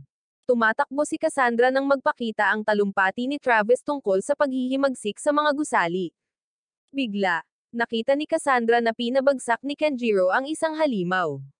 Sinundan niya ito at nakarating sa opisyal na silungan. 2 halimaw ang hamarang sa pasukan, ngunit madali niya silang natalo. Pagpasok ni Cassandra, nakita niya si Chairman Joey na malubhang nasugatan at halos hindi na humihinga. Bago siya nasawi, tinanong ni Cassandra kung ginawang halimaw ng bagong pamahalaan ng Himuka si Naomi. Walang sinabi si Chairman Joey nang marinig ito, na nagpapatunay na totoo ang sinabi ni Sumiragi 50 taon ang lumipas. Nang pulutin ni Cassandra ang kutsilyo sa lupa, tumakbo papasok si Sumiragi. Kinuha niya ang kutsilyo at tumakbo patungo sa kanya, balak tusukan si Sumiragi. Pagkatapos ay tumakbo rin papasok ang iba pang mga miyembro at pinaghihinalaan si Cassandra na pumaslang kay Chairman Joey. Sinubukan ni Chairman Joey na magsalita kay Sumiragi, ngunit bago pa siya matapos, binawian ito ng buhay. Nakatakas si Cassandra papunta sa bubong ng isang gusali. Biglang nagpakita si Kenjiro, nagtatanong kung bakit niya gustong tusukan si Sumiragi. Posible kayang kakampirin siya ni Travis at pinaslang niya si Chairman Joey. Sinubukan din silang iligtas ni Kenjiro, ngunit hindi siya dumating sa oras. Pagkatapos ay muling nakipagtulungan sina Cassandra at Kenjiro sa team kay Oka. Sinabi sa kanila ni Cassandra ang sinabi ni Sumiragi 50 taon na ang lumipas, kaya naman gusto niyang tapusin si Sumiragi sa panahong ito. Sa sandaling iyon, nag-teleport si Travis sa kanilang lokasyon, at sa wakas ay natagpuan niya si Cassandra. Naibalik na ang sistema ng Hibachi at inutusan sila ni Kido na ipagpatuloy ang pangangaso kay Cassandra. Nang makita ni Sumiragi si Cassandra ng ganoon, naalala niya ang pagbabago ng personalidad na binanggit ni Jinma noon. Natagpuan ni Sugemi ang grupo ni Kayuka, ngunit pagdating nila, naroon din sina Travis at Kenjiro. Kailangang mabilis na i-teleport ni Lucas ang lahat sa ibang lugar. Ngayon, halos kalahati ng puwersa ng pagpuksa ay tila sumama na sa panig ni Travis at Seren. Sa sandaling iyon, nakatanggap si Sumiragi ng tawag mula kay Kido. Sinabihan niya itong pumunta agad sa punong himpilan, kailangan niya itong maging bayani. Dumating ang grupo ni Sumiragi sa opisina ni Kido. Ang insidenteng ito ay ang deklarasyon ng digmaan ni Travis at Seren laban sa bagong pamahalaang Himuka. Ayon kay Kido, ang pagpaslang kay Chairman Joey ay iniutos din nila. Dahil kalahati na ng puwersa ang sumama sa panig ni Travis, babaguhin nila ang istruktura ng natitirang puwersa ng pagpuksa. Ang grupo ni Sumiragi ay magsasagawa ng mga misyon bilang Squad 1 kasama si Sumiragi bilang kapitan. Kailangan ni Kido si Sumiragi upang maging bayani upang protektahan ang Himuka. Muling bumalik sa alaala ni Sumiragi nang mapagtanto niyang nasa gitna siya ng lungsod. Tinanong niya ang lahat, hindi ba't nasa punong himpilan lang sila? Ngunit hindi nila naintindihan ang sinasabi niya, ngunit isang bagay ang tiyak, sila ay talagang naging Squad 1 nanogram puwersa ng pagpuksa kasama si Sumiragi bilang kapitan. Sa kasalukuyan, sila ay nasa patrol duty. Sinubukan ni Sumiragi na matandaan, ngunit ang maalala lamang ay hanggang sa tinawag siya ni Kido sa punong himpilan. Hindi niya maalala kung nagtanong na ba siya tungkol sa mga sikreto ng bansa. Pakiramdam ni Lucas ay may mali kay Sumiragi at gusto niya itong ipadala sa ospital ng Extermination Force. Sa kabilang banda, inanunsyo rin ni Travis na babaguhin niya ang istruktura ng puwersa ng pagpuksa ng Seren at ang koponan ni Kayuka ay naging Squad 1 kasama si Cassandra bilang kapitan. Ayon kay Travis, hindi nasiyahan ang Himuka sa pamamahala ng lipunan, kaya nagsimula silang magsaliksik kung paano gawing halimaw ang mga tao. Kaya naman nais ni Travis na ibagsak ang bagong pamahalaan ng Himuka na nagsasaliksik ng mga kakilakilabot na bagay. Nang malaman ni Cassandra na ginawang halimaw ng bagong pamahalaan ng Himuka ang kanyang kapatid at na si Naomi ay nasa Seren, pumayag siyang sumama sa panig ni Travis. Hindi nilang lahat matanggap ang mga pamamaraan ng gobyerno, bukod pa sa nagsasaliksik sila kung paano gawing halimaw ang mga tao. Ang mga sumama sa panig ng Seren ay hindi nagtitiwala sa bagong pamahalaan ng Himuka. Dahil sa reputasyon ni Travis, nagtiwala sa kanya ang lahat. Hindi nakita si Cassandra kahit saan nang matapos silang magtipon. Nasa rooftop siya at sinusubukang kumonekta sa kanyang kapatid. Sa sandaling iyon, lumapit si Travis. Ang bayaning pumaslang kay Chairman Joey ay nasa panig ng Seren, kaya labis na natuwa ang mga nakatataas. Itinanggi ni Cassandra na pinaslang niya ang chairman at tinanong niya si Travis kung nasaan ang kanyang kapatid. Ipinakita ni Travis sa kanya ang impormasyon tungkol sa anomalya sa Kund Highway. Unti-unti itong lumalawak at nilalamon ang lahat ng bagay sa paligid nito. Alam na ni Travis na si Cassandra ay nakapunta na sa hinaharap at tinanong siya tungkol sa nangyari roon. Sinabi ni Cassandra sa kanya ang tungkol sa pagkikita nila ni Travis sa hinaharap at tinanong kung nasaan si Naomi, ngunit si Naomi ay kasalukuyang pinoprotektahan sa Research Institute.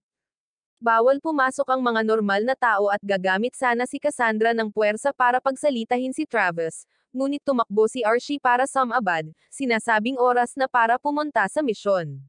Alam ni Archie na gustong pumunta ni Cassandra sa Research Institute, ngunit upang tutulan ang mga nakatataas, kailangan munang magpanggap na masunurin.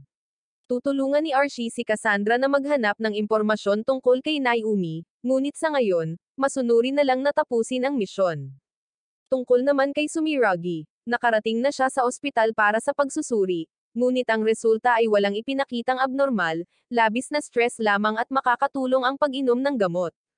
Natapos na rin ng ibang miyembro ang kanilang misyon at pumunta rito para makasama si Sumiragi. Ipinalalabas sa TV ang balita na ang bayaning nagligtas sa Soo, si Sumiragi, ay na-promote bilang Squad 1 Captain. Ngunit hindi na nga matandaan ni Sumiragi kung kailan nila siya in-interview. Bigla niyang naalala ang pag-uusap sa kwarto ni Kido noon, pero mayroon pa bang iba? Hindi na niya matandaan. Iniulat din sa balita na pinaslang ng traidor na si Cassandra si Chairman Joey. Nalampasan na ni Sumiragi ang kanyang kalungkutan at nanindigan upang ipaglaban ang kinabukasan ng Himuka. Napansin din ng lahat na abnormal ang kilos ni Sumiragi, kaya iminungkahi nilang magkasamang libutin ang ospital na ito. Bigla, napansin ni Hana ang isang babaeng medyo natataranta. Naghahanap siya ng paraan para makarating sa departamento ng neurology. Binigyan ni Hana ng direksyon ang babaeng iyon, ngunit hindi niya makita ang mga palatandaan dahil isa siyang bell pepper. Kaya, itinuro ni Hana sa kanya ang daan. Lahat ng sistema sa lungsod na ito ay dinisenyo para sa brain power. Maliit na bahagi lamang ng populasyon ang mga bell pepper. Nang paalis na si Hana, aksidente niyang nakita ang pinaghihigpitang lugar. Si Carmen ay inaakay ng dalawang doktor papasok sa isang silid. Muntik nang makapasok si Hana, ngunit kailangan niya ng pahintulot para makapasok. Bumalik si Hana upang sabihin ito sa grupo. Tila isinakay si Carmen sa elevator pababa sa basement at hindi rin pinayagang makapasok si Wataru sa sistema ng ospital, kaya wala siyang magawa. Kaya, ginamit ni Sugemi ang kanyang kasanayan sa X-ray vision upang subukang hanapin si Carmen at natuklasan na siya ay inaakay ng mga doktor papunta sa isang kotse sa ilalim ng lupa na lagusan upang dalhin sa labas ng lungsod. Tila papunta sila sa Locosho City, na nawasak matapos ang mga pag-atake ng halimaw 11 taon na ang nakalilipas. Doon dating nakatira si Sumiragi at ang Locosho City ay may lumang pasilidad ng Extermination Force Hospital na inabandona. Kung buhay pa si Carmen, gusto ni Sumiragi na makipagkita at makausap siya. Kaya pumunta sila sa ospital na iyon, ngunit wala na sa paligid. Natagpuan ni Sugemi ang kotse kanina, ngunit wala si Carmen sa loob. At tungkol sa gusali, hindi sila sigurado dahil maraming lugar na hindi nakikita ni Sugemi. May mga chismis na may ilang pananaliksik na isinagawa rito at ang mga nakapalibot na gusali ay maaaring inalis ng gobyerno. Hiniling ni Sumiragi kay Wataru na imbestigahan ang ospital na ito, ngunit hindi niya ma-access ang datos ng lumang pasilidad. Tungkol naman kay Cassandra, ginalugad nila ang Kun Gate. Naalala ni Cassandra ang mga salita ni Sumiragi 50 taon na ang lumipas. Totoo ang mga salitang iyon, si Sumiragi ay naging parang ibang tao, handang isakripisyo ang kanyang sarili. Kaya naman gustong tapusin ni Cassandra si Sumiragi bago pa siya magdusa. Samantala, pinasok ng grupo ni Sumiragi ang ospital na iyon. Naalala ni Sumiragi ang mga alaala noong bata pa siya at tungkol sa babaeng nagligtas sa kanya. Nakaupo si Carmen sa isang upuan nang bigla silang makatanggap ng ulat tungkol sa mga nanghihimasok. Pumasok ang grupo ni Sumiragi sa isang silid nang biglang may bumagsak na halimaw mula sa kisame upang umatake. Mabilis na nagbago ang buong koponan, nagtulungan upang harapin ang halimaw. Sa labas, mas malakas ang reaksyon ng gate ng kunad at lalong lumalawak ang anomalya. Matagumpay na napaslang ni Sumiragi ang halimaw at sa sandaling iyon, natalo ni Carmen ang mga doktor na iyon at nakipagkita sa grupo ni Sumiragi. Nakipagkita muli si Carmen kay Sumiragi, ngunit gusto niyang tumakas. Bigla, tumalikod si Carmen at inihagis ang kanyang sandata kay Sumiragi. Lumabas na may isang halimaw sa likod ni Sumiragi. Nagising ang mga doktor na iyon at inactivate ang pinakamataas na antas ng emergency alarm. Inanyayahan ni Sumiragi si Carmen na bumalik sa kanyang grupo. Walang sinisisi si Carmen, gusto lang nilang malaman kung ano ang nangyari sa kanya, ngunit si Carmen mismo ay walang alam. Sa oras na iyon, blanko ang isip ni Carmen, parang may gumugulo sa kanyang isipan. Bigla, umilo ang mga pulang ilaw at isang kawan ng mga halimaw ang sumugod sa paligid nila. Gusto ni Carmen na tumakbo ng mabilis si Sumiragi. Mananatili siya sa likod para pigilan sila, dahil hindi alam ni Carmen mismo kung bigla niyang aatakihin muli ang grupo ni Sumiragi. Kung hindi sila tatakbo ng mabilis, maaaring maging halimaw sila. Bagamat ayaw ni Sumiragi, itinulak siya ni Carmen palayo, at inilipat naman sila ni Lucas sa ibang lugar. Humingi ng tawad si Carmen sa kanyang mga kasamahan sa koponan, at nilabanan ang mga halimaw ng mag-isa, ngunit mabilis siyang napalibutan ng mga ito. Inilipat na sila ni Lucas sa labas ng ospital. Kailangan nilang umalis agad dahil natuklasan nila ang sikreto ng gobyerno. Bigla, isang malaking bilang ng mga halimaw mula sa loob ng ospital ang sumugod papunta sa kanila. Tungkol naman kay Carmen, nagawa niyang talunin ang lahat ng mga halimaw at pagod na pagod. Bamulong ang mga doktor na tila naging maayos ang eksperimento at ginantimpalaan ang kanilang mga pagsisikap. Muling mahigpit na itinali si Carmen sa upuan. Matagumpay ding nakatakas pabalik sa base ang grupo ni Sumiragi. Nakipag-ugnayan na sa kanila si Fubuoka sa oras na ito dahil alam ng gobyerno ang tungkol sa mga aksyon ng grupo ni Sumiragi at pinag-uusapan ang parusa para sa kanila. Alam ito ni Brigade Commander Fubuoka. Alam niya kung bakit dinala doon si Carmen, at ang bagay na iyon ay bahagyang responsibilidad niya. Ang ospital na iyon ay ginamit upang i-brainwash ang sinumang lumaban sa gobyerno. Nasaksihan ni Carmen ang pagbabagong anyo ni Naomi bilang isang halimaw, kaya dinala siya doon. Ang iba pang mga miyembro sa grupo ni Sumiragi ay hindi sinubukan dahil pinapanood sila ng mabuti ni Fubuoka, ngunit hindi ganoon ka-swert si Carmen.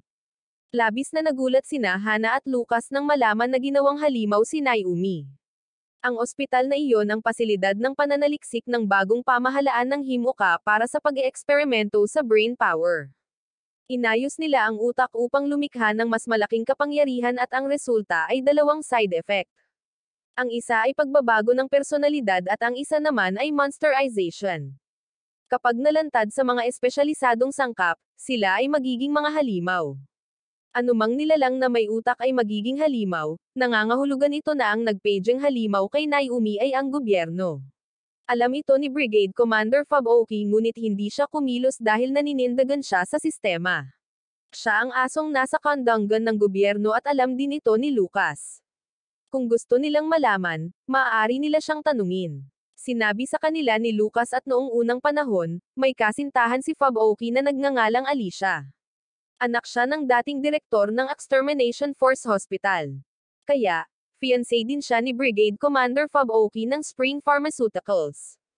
Noon pa man ay naririnig na nasawi si Alicia sa labanan, ngunit ang totoo ay ginawa siyang halimaw. Ngunit ang nangyari kay Alicia ay hindi kagagawan ng gobyerno. Nabalitaan ni Lucas na may aksidente habang nasa labanan.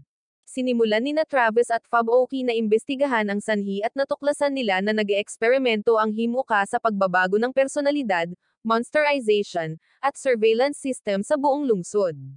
Kung ito ay isang proyekto na isinagawa ng gobyerno ng Himuka, alam ito ng ama ni Sumiragi at ng kapatid nitong si Kido, at si Sumiragi lang ang walang alam. Nang gabing iyon, inambush ni Cassandra ang Research Institute kung saan pinoprotektahan si Naomi. Sumunod din ang mga kasamahan ni Cassandra para tulungan siya.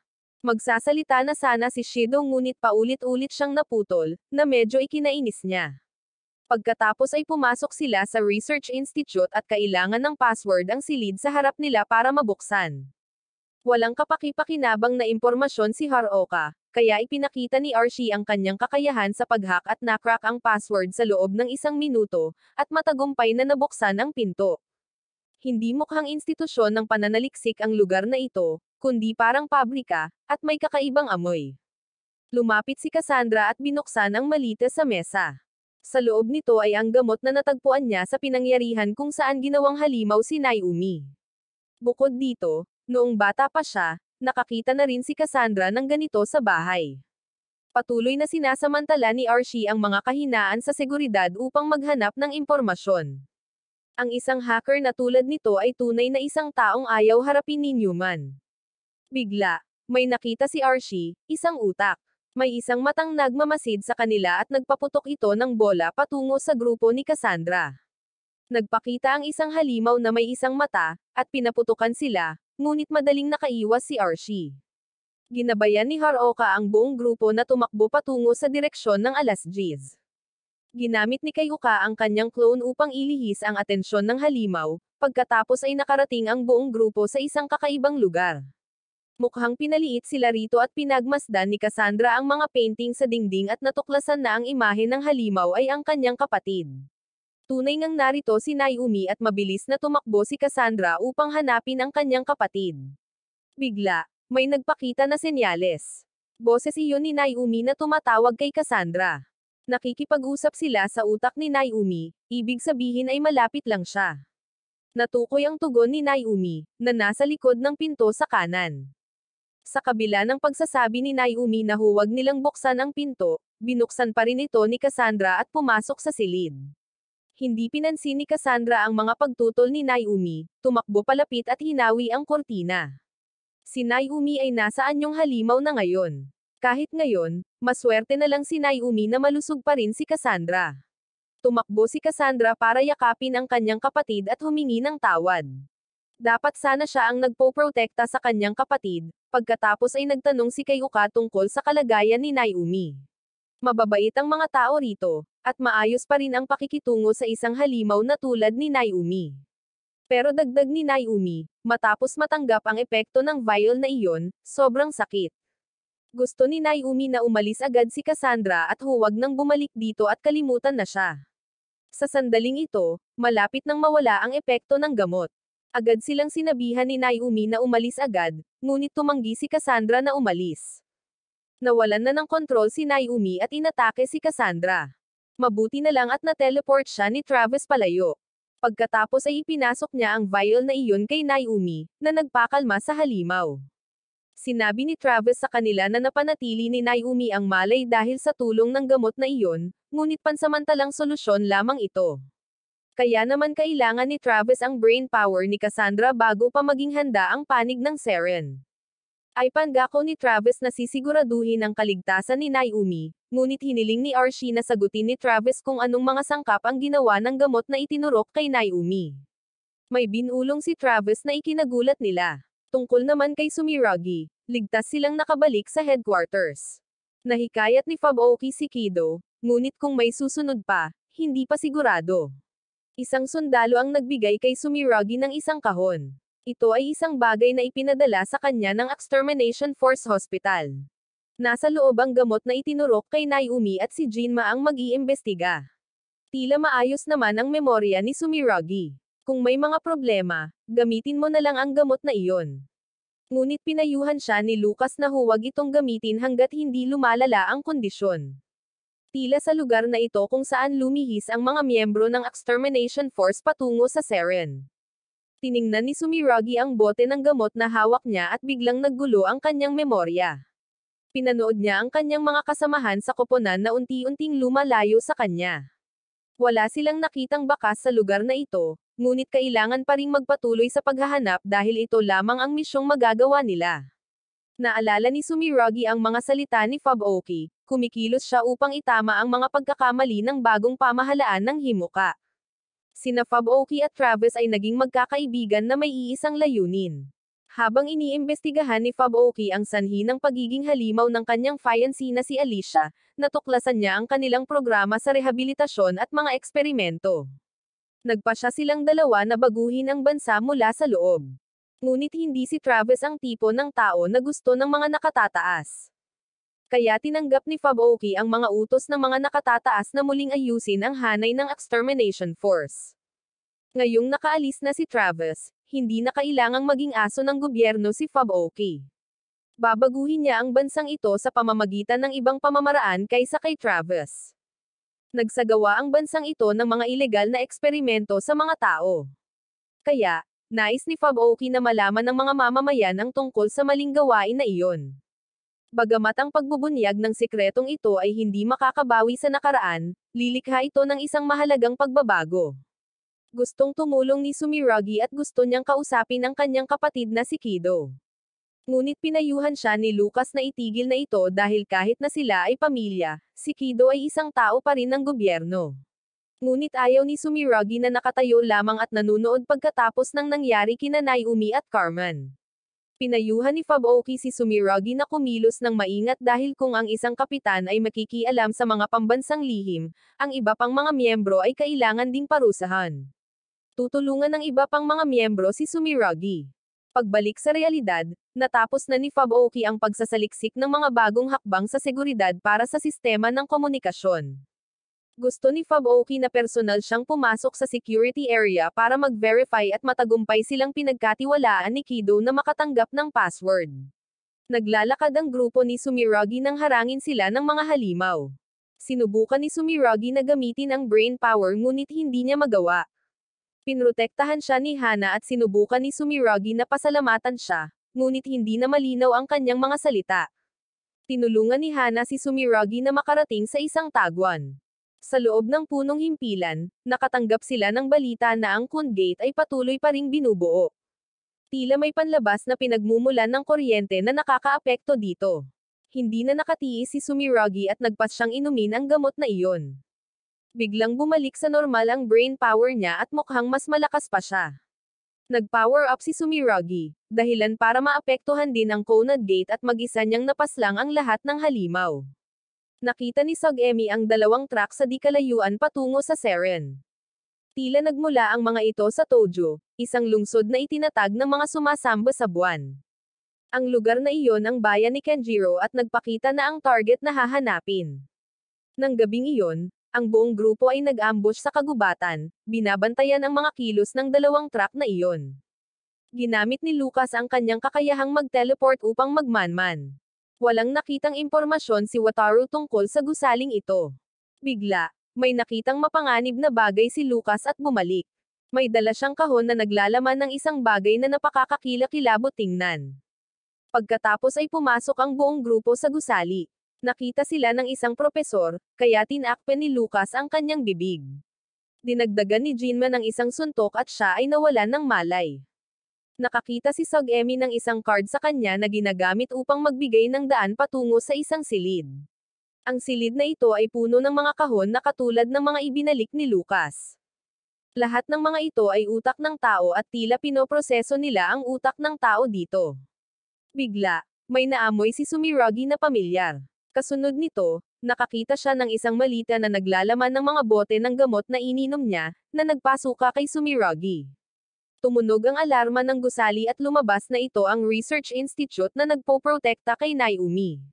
Kung mabubunyag ang sikreto ng pasilidad na ito, hindi mapoprotektahan ni Cassandra si Naomi. Nagtagpo ang team ni Sumiragi at ang team ni Cassandra. Ito ang pabrika ng Serena Spring Pharmaceuticals, isang lugar para magsaliksik ng mga halimaw. Ang gamot na itinurok kay Naomi ay gawa sa utak ng tao. Ang research room na ito ay para labanan ang himuka at nagsasaliksik sila ng mga armas ng halimaw. Ang kanilang orihinal na plano ay itanim ang utak ng tao sa mga halimaw, pagkatapos ay kumonekta sa SAS para kontrolin ang mga ito. Ngunit nagbago ang plano, napagpasyahan nilang gawing halimaw ang malalakas na tao. At ang gamot na iyon ay para pakalmeyan ang utak, ngunit sa totoo lang, isa lamang itong dahilan para sa mga operasyon ng Seren. Ang kanilang tunay na layunin ay gawing tao muli ang mga halimaw. Inakala ni Sumiragi na pinaslang nga ni Cassandra ang kanyang ama, kaya't nagmadali ang dalawang grupo upang maglaban. Gustong tapusin ni Cassandra si Sumiragi at paprotektahan ni Cassandra si Naomi anuman ang mangyari. Pareho silang may kakayahang kontrolin ang mga bagay, kaya wala sa kanila ang susuko sa isa't isa. Pagkatapos ay pinakawalan ni Archie ang grupo ni Sumiragi. Hindi pa rin sila sigurado kung dapat ba nilang tapusin si Sumiragi, kung dapat ba talaga silang pumanig sa Seren or hindi. Bigla, narinig ni Cassandra ang pag-iyak ng kanyang kapatid. Nagmadali siyang pumunta sa kwarto ni Naomi at hindi alam ni Naomi na ang gamot ay gawa sa utak ng tao. Nakita na siya ng grupo ni Sumiragi, kung alam lang ni Naomi noon pa man na utak ng tao iyon, tiyak na tatanggihan niya ang gamot na iyon. Bagamat malupit ang katotohanan, salamat sa gamot na iyon kaya nakakausap ni Naomi ang lahat. Sinabi ni Naomi kay Cassandra na hindi na niya ito matiis, ayaw na niyang mabuhay pa. Ngayon, gusto na lang niyang mapag-isa. Nang gabing iyon, nagpahinga ang grupo ni Sumiragi sa isang bahay sa kagubatan. Ipinatawag sila rito ng commander ng brigada na si Fab-Oki. Nabalitaan ni Fab-Oki ang nangyari sa Seren at iniulat sa gobyerno na hindi niya sila hahadlangan. Ang pagbubunyag ng sikreto ng pamilya Spring ay magbibigay daan sa pagkakaroon ni Fab-Oki ng tiwala ng gobyerno. Bukod dito, Ang nagmungkahi sa Seren na magtayo ng pasilidad na iyon ay sila ni Travis. Ipinagpatuloy ng grupo ni Sumiragi ang pagmamasid sa pabrika ng Seren Spring Pharmaceuticals. Ayon kay Fab Oki, ang kanyang kasintahang si Alicia ay nasa loob pa rin at nasa anyong halimaw pa rin. Alam ni na Fab Oki at Travis na ginamit sila, kaya nilikha nila ang pasilidad ng pananaliksik sa Seren upang protektahan si Alicia. Hindi maintindihan ni Sumiragi kung ano ang mali sa bansang ito. Nag-eksperimento Ansuo sa mga katawan ng tao at gumagamit ang Seren ng utak ng tao upang magsaliksik ng mga halimaw, ngunit iyon mismo ang dahilan kung bakit kailangan nilang kumilos. Nasaksihan ni Carmen ang pagiging halimaw ni Naomi at upang magsagawa ng pananaliksik, nahiwalay ang kanyang alaala tungkol doon. Ninakaw ang alaala ni Carmen at ginamit nila ang Arahabaki at ipinadala ito sa buong bansa.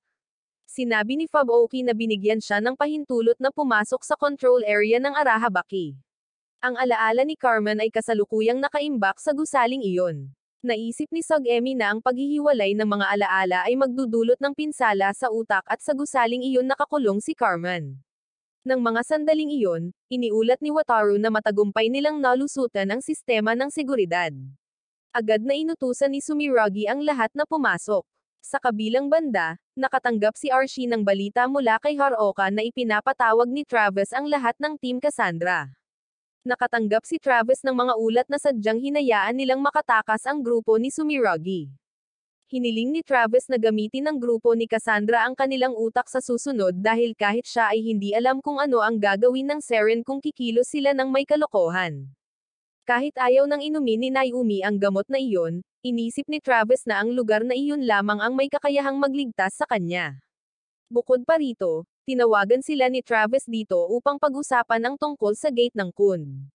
May mga bagong pananaliksik na may kaugnayan kay Sumiragi at sa gate na iyon. Nasa Arabaki Shrine si Kido nang makatanggap siya ng ulat na hindi nila makontak si Second Lieutenant Sumiragi. Hindi nila alam kung nasaan siya dahil nasa isang misyon siya. Kaya, binigyan ni Kido ang taong iyon ng access sa surveillance system. Ang grupo ni Sumiragi ay nagmamasid sa loob ng gusali ng oras na iyon ngunit wala silang natuklasan.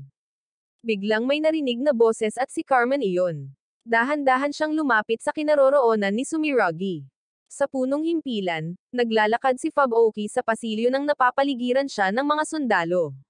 Inutusan siya ni Ministro Yuto na ipatawag. Sa kabilang banda, si Carmen ay kumikilos na katulad ng noong binago ang kanyang personalidad.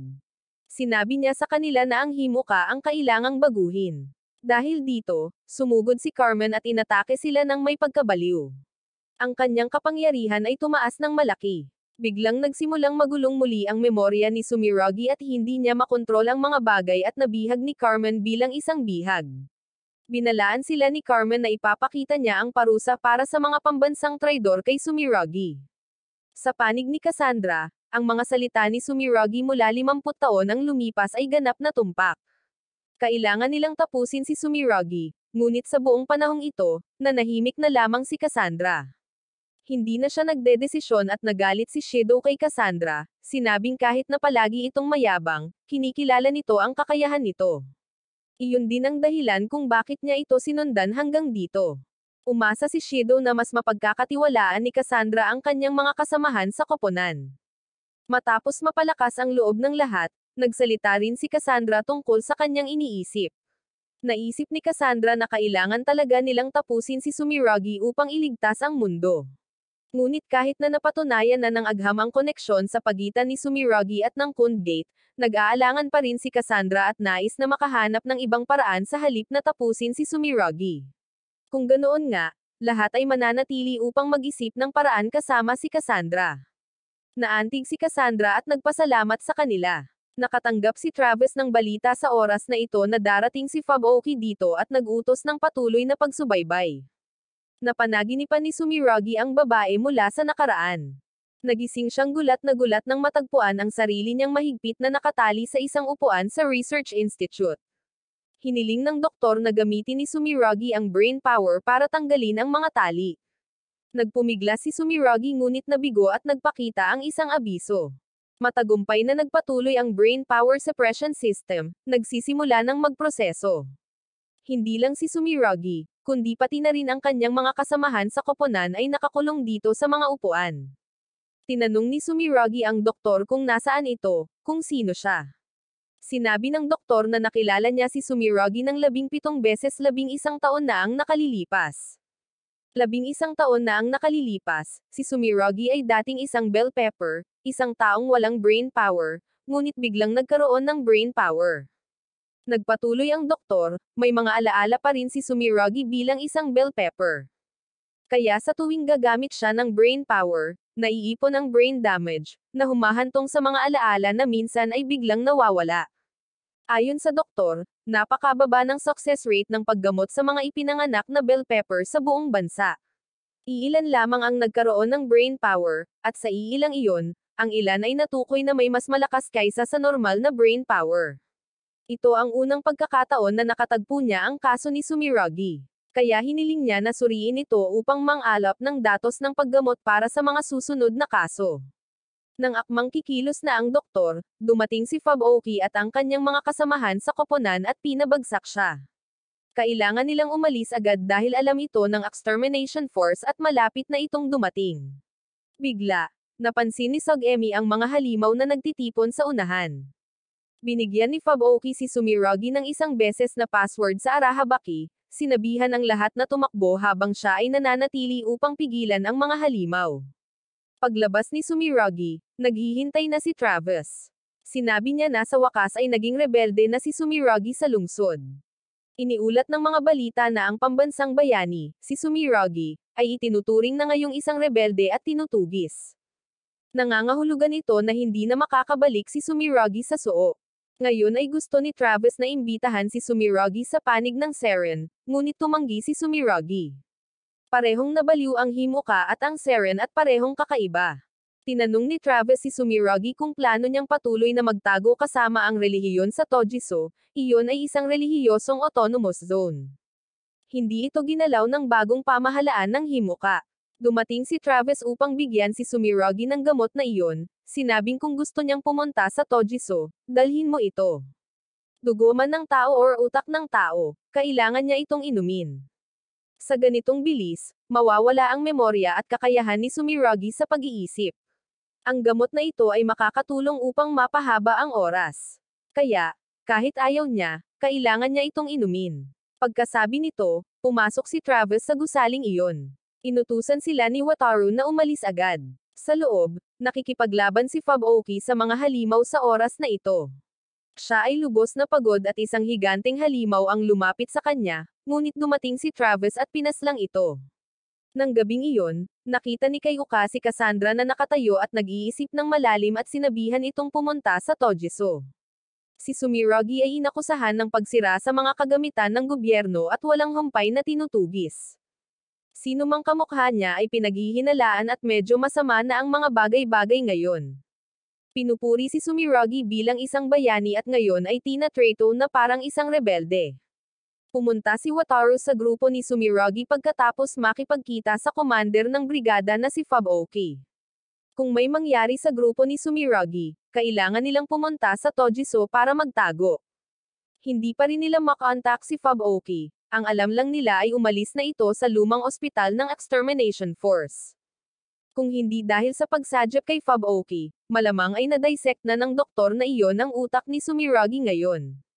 Sinabi ni Sumiragi sa lahat ang sinabi ng doktor na iyon tungkol sa kanya na dating isang bell pepper, ngunit malinaw na kaya niyang gamitin ang brain power.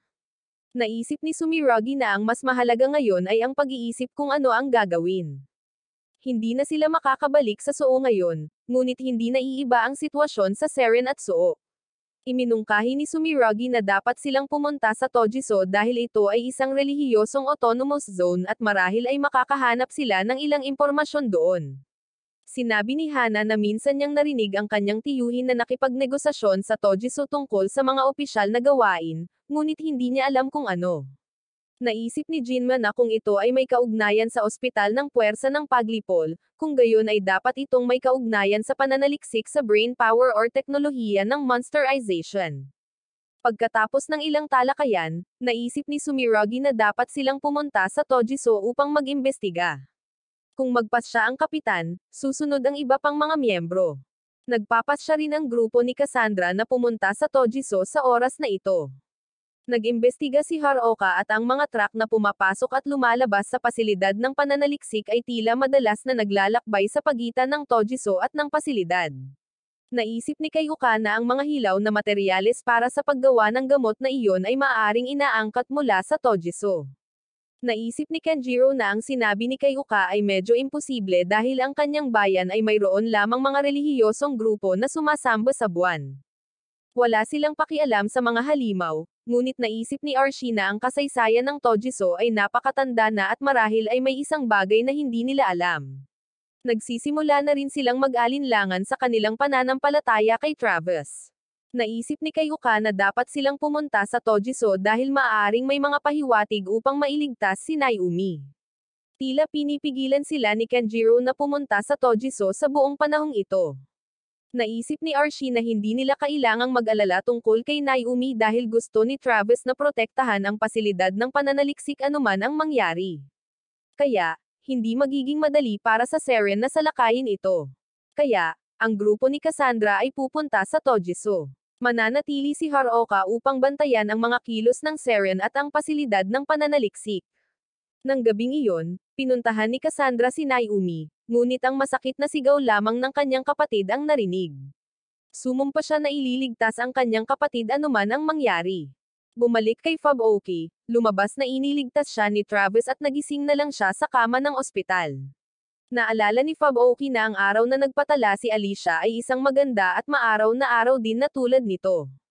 Tuwang-tuwa siya at labis na nag-aalala si Fubuki para sa kanyang kasintahan dahil masyadong maamo ang kanyang ugali. Ngunit ang hindi nila inaasahan ay nawala sa kanila si Alicia ng ganoon. Tinanong ni Fubuki si Travis kung walang nangyari kay Alicia. Kung nagretiro lang siya ng normal, ano kaya ang magiging kalagayan ngayon? Ngunit sinabi ni Travis na walang silbi ang pag-iisip tungkol dito, pagkatapos ay umalis. Papunta na noon sa Tojiso ang grupo ni Cassandra at sobrang lamig doon dahil sa pagbagsak ng nyebe. Huminto ang buong grupo sa paanan ng isang daanan sa bundok dahil hindi makapagpatuloy ang mga sasakyan. Habang tumataas ang kanilang daan, lalong bumibigat ang pagbagsak ng nyebe. Kahit sa ganitong kalupit na kondisyon, may mga bulaklak pa ring namumukadkad dito. Nang malapit nang marating ng buong grupo ang Tojiso, tinanong ni Cassandra si Kenjiro kung ano ang hitsura roon. Sinabi ni Kenjiro na ang Tojiso ay hindi naman talaga isang lungsod, kundi isang pasilidad para sa mga misyonero, isang lugar na nakakasakal na puno ng mga taong sumasamba sa buwan. Lumalakas ang blizzard at hindi sila makapagpatuloy sa paggalaw. Tinawagan ni Kayuka si Haruoka, tinanong tungkol sa lagay ng panahon sa kanilang paligid, ngunit sinabi niya ayon sa data, maaraw doon. Bigla, nakita ni Shido ang isang halimaw na may yelo sa di kalayuan. Bumuga ito ng malakas na bagzo ng hangin, pagkatapos ay sumugod patungo sa kanila, na nagpabagsak kay Kayuka. Pagkatapos ay mahusay na nagtulungan ang buong pangkat upang lipulin ang halimaw na iyon, at nawala rin ang blizzard. Tila ang halimaw na iyon ang sanhi at pagkatapos ay dumating ang buong grupo sa pasilidad ng Tojiso. Hindi pangkaraniwang tahimik dito at walang presensya ng tao ang nararamdaman. Bigla, sinabi ni Kenjiro na hindi na siya maaaring magpatuloy pa dahil ayaw niyang makita ang mga taga-Tojiso at pagkatapos ay umalis. Bigla, nagpakita ang tatlong estranghero na nakahod, na nagsasabing matagal na nilang hinihintay ang kanilang kayamanan, si Lady Cassandra. Hindi matandaan ni Cassandra na may koneksyon siya sa Tojiso, ngunit sinabi ng tatlong iyon na siya ay nagmula sa Tojiso. Dagdag pa nila, simula nang ipanganak si Cassandra, mayroon siyang napakalakas na brain power at napansin ng bagong pamahalaan ng Himuka, kaya dinukot nila siya. Inisip ni Cassandra na kalokohan ito dahil noong bata pa siya, pinaslang ng mga halimaw ang kanyang mga magulang. Pagkatapos ay inampun siya ng pamilyang Randall. Diretso si Cassandra sa punto, tinanong kung may kaugnayan sila sa pananaliksik sa halimaw. Pumayag ang tatlong estrangherong iyon na magbunyag, ngunit si Cassandra lamang ang makakarinig, kaya gusto nila siyang dalhin sa ibang silid. Matinong tumanggi si Cassandra, akala niya ay sasabihin niya rin sa lahat pagkatapos marinig. Kaya nagpa siya ang mga taong iyon na gumamit ng puwersa. Dumami sila at naging maraming tao at pinalibutan ang grupo ni Cassandra, gamit ang mga lubid upang igapos ng mahigpit sina Archie at Shido. Kinontrol ni Cassandra ang mga bato upang lumaban at isa sa kanila ang tinamaan at nabasag ang kanilang maskara, ngunit ang kanyang mukha ay kay Kayuka. Bago pa maintindihan ni Cassandra ang nangyayari, siya at ang dalawa pa ay pinawalan ng malay ni Kayuka. Nahuli ni Kayuka si Cassandra, inaakalang nakuha niya ang utak na kayang manipulahin ang mga pulang tali. At isa pang katulad na utak ang paparating din dito at iyon ay si Sumiragi. Nakarating din ang grupo ni Sumiragi sa paanan ng bundok na iyon at pinahinto ng 3 taong nakamaskara. Binati nila ang lahat ng may malugod na tono. Sinabi ng isa sa kanila sa grupo ni Sumiragi na sila ay mga espesyal na bisita. Tiyak na matatagpuan nila ang gusto nila rito. Dahil doon, pinangunahan nila ang grupo ni Sumiragi papunta sa pasilidad ng Tojiso. Ang grupo ni Sumiragi ay pinangunahan nila papasok sa gusaling iyon. Bagamat medyo nagulat sa ganitong pagtanggap, wala ring nakitang kainahinala si Sugemi, bagamat may ilang lugar na hindi niya makita. Nag-usap ang buong grupo gamit ang Brain Talk. Ginagamit din ni Wataru sa labas ang sistemang inihanda ng Brigade Commander na si Fuboki upang suportahan ang buong grupo. Pagkatapos ay pumasok ang grupo ni Sumiragi sa isang malaking silid. Sa gitna, may mesa at upuan. Sa mesa ay may isang librong mukhang diary. Tinanong ni Sumiragi ang lalaki roon kung nasaan ito, ngunit sinabi lamang niya na makipag-usap sa kasaysayan. Paprotektahan sila ng buwan, pagkatapos ay umalis. Hindi maintindihan ng buong grupo ang gagawin. Walang tao rito at tila ipinahihiwatig nito na dapat nilang basahin ang libro sa mesa. Lumapit si Sumiragi at umupo. Nang akmang hahawakan na niya ang libro, sa kabilang panig, nagpakita ang isang upuan. Ang babaeng nakaupo roon ay si Kayuka at tinanong niya kung ano ang gusto nito. Nagulat sila at tinawag ang pangalan ni Kayuka.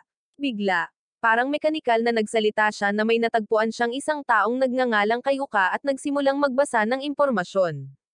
Ang Kayuka Eden ay isang design children na nilikha sa Tojiso. Narinig ni Lucas ang tungkol sa design children. Iniugnay nila ang mga gene code sa pagdisenyo ng isang tao na may hitsura at brain power ayon sa ninanais. Dagdag pa ni Kayuka, ang Kayuka ay nilikha ni Dr. Hitoyo. Siya ay isang dalubhasa sa agham ng utak, ang nagtatag ng relihiyong Tojiso. Ngunit nasawi si Dr. Hitoyo mga 2,000 taon na ang nakalilipas, kasabay ng pagkakatatag ng Himouka. Nangangahulugan ito na ang lahat ng impormasyon tungkol sa Himouka ay narito. Kung magtatanong sila, maaaring may matutunan sila tungkol sa gobyerno. Tinanong ni Sumiragi si Kayuka kung ano ang hitsura ng Himouka noong una itong itinatag. Ang Himouka ay itinatag ng hukbo ng Hakabyon at iyon ang tawag sa mga immigrant na bumaba mula sa buwan patungo sa daigdig. Sinabi sa kanila ni Kayuka, noong sinaunang panahon, ang sangkatauhan sa daigdig ay lubos na masagana. Ngunit 3,000 taon na ang nakalilipas, biglang nagbago ang orbit ng daigdig, na naging sanhi ng malaking pagbabago sa kapaligiran, na naging sanhi ng matinding pagbaba ng populasyon. Upang mapanatili ang mga species, lahat ng tao ay lumipat sa buwan upang magtayo ng mga lungsod at pagbutihin ang kapaligiran ng daigdig mula sa panig ng buwan. Dagdag ni Kayuka, pagkatapos ng 1,000 taon ng pagbuti, ang kapaligiran ng daigdig ay bumuti. Ang gobyerno sa buwan ay nagpadala ng isang grupo ng mga immigrant pababa sa daigdig, at iyon ay ang hukbo ng Hakabyon. Gayunpaman, kung mayroon pa bang mga tao sa buwan sa kasalukuyan, hindi matiyak ni Kayuka dahil ang signal ng komunikasyon sa buwan ay naputol dahil sa impluensya ng extinction belt. Ang extinction belt ay sanhi ng tagsibol ng extinction noong panahon ng pagkakatatag. Bagamat nagpakita ang mga halimaw mula sa extinction belt, ayon kay Kayuka, biglang nagpakita ang mga halimaw ilang sandali matapos magpakita ang extinction belt. Gustong itanong ni Sumiragi kung ano ang mga halimaw, ngunit hindi alam ni Kayuka dahil kinakailangan ang access sa babo. Bagamat nakakuha ang buong grupo ng impormasyon na wala sa Suo or Seren, ang sinabi lang ni Kayuka ay masyadong katawa-tawa. Napagtanto ni Hana na kung totoo ang sinabi ni Kayuka, kung gayon si Sumiragi or lahat ng tao sa daigdig ay pawang mga inapo ng mga immigrant mula sa buwan. Lumipat si Sumiragi sa pagtatanong tungkol sa Kun Gate. Ayon kay Kayuka, ito ay isang black hole. Ito ay umuunlad araw-araw, hinuhula ang lalamunan ng daigdig sa malapit na hinaharap. Dagdag ni Kayuka, Lumalawak ang Kun Gate dahil sa brain power ni Sumiragi. Hindi maiiwasan ang pagkawasak at hindi maintindihan ni Hana kung bakit naroon ang pangalan ni Sumiragi. Bigla, ang nakapalibot na espasyo ay naging isang parang napuno ng mga bulaklak. Sinabihan sila ni Kayuka na huwag mag-alala dahil hanggat naniniwala sila sa relihiyon ng Tojiso, lahat ay maliligtas. Pinoprotektahan ng buwan ang lahat at dahil doon, dahan-daang lumutang si Kayuka pataas sa langit. Natataranta na nagtanong si Sumiragi tungkol sa kanyang relasyon sa gate ng Kund, ngunit sinabi lamang niya na hindi iyon ang issue.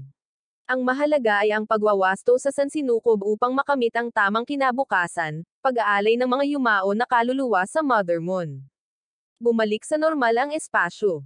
Hinikayat ng lahat si Sumiragi, sinabihan siyang huwag masyadong mag-alala dahil maaari rin itong maging isang bitag. Ang kanilang inaalala ngayon ay ang babo. Bigla, isang taong nakamaskara ang dumating at ipinaliwanag sa grupo ni Sumiragi ang tungkol sa babo. Ang babo ang makinarya sa lungsod na pinamamahalaan ng Tojiso na parang akabachi sa suo. Pagkatapos ay inilabas ng lalaking iyon ang lahat. Tuluyan ang nawala ng kontak si Haruoka sa grupo ni Cassandra at hindi rin uupo na lang si Kenjiro at nagsimulang kumilos. Para kay Sumiragi, ang kanilang mga kilos ay minomonitor ng grupong pinamamahalaan ni Kayuka. Gusto nilang dukutin sina Sumiragi at Cassandra, ang mga kayang manipulahin ang red strings, para makumplito ang kanilang misyon. Nakapasok na si Kenjiro sa pasilidad at napaslang ang isang gwardya. Para kay Cassandra, sa oras na ito, naalala niya ang mga alaala noong bata pa siya. Si Cassandra noon ay naglalaro kasama ang isang tuta at ang kanyang ina.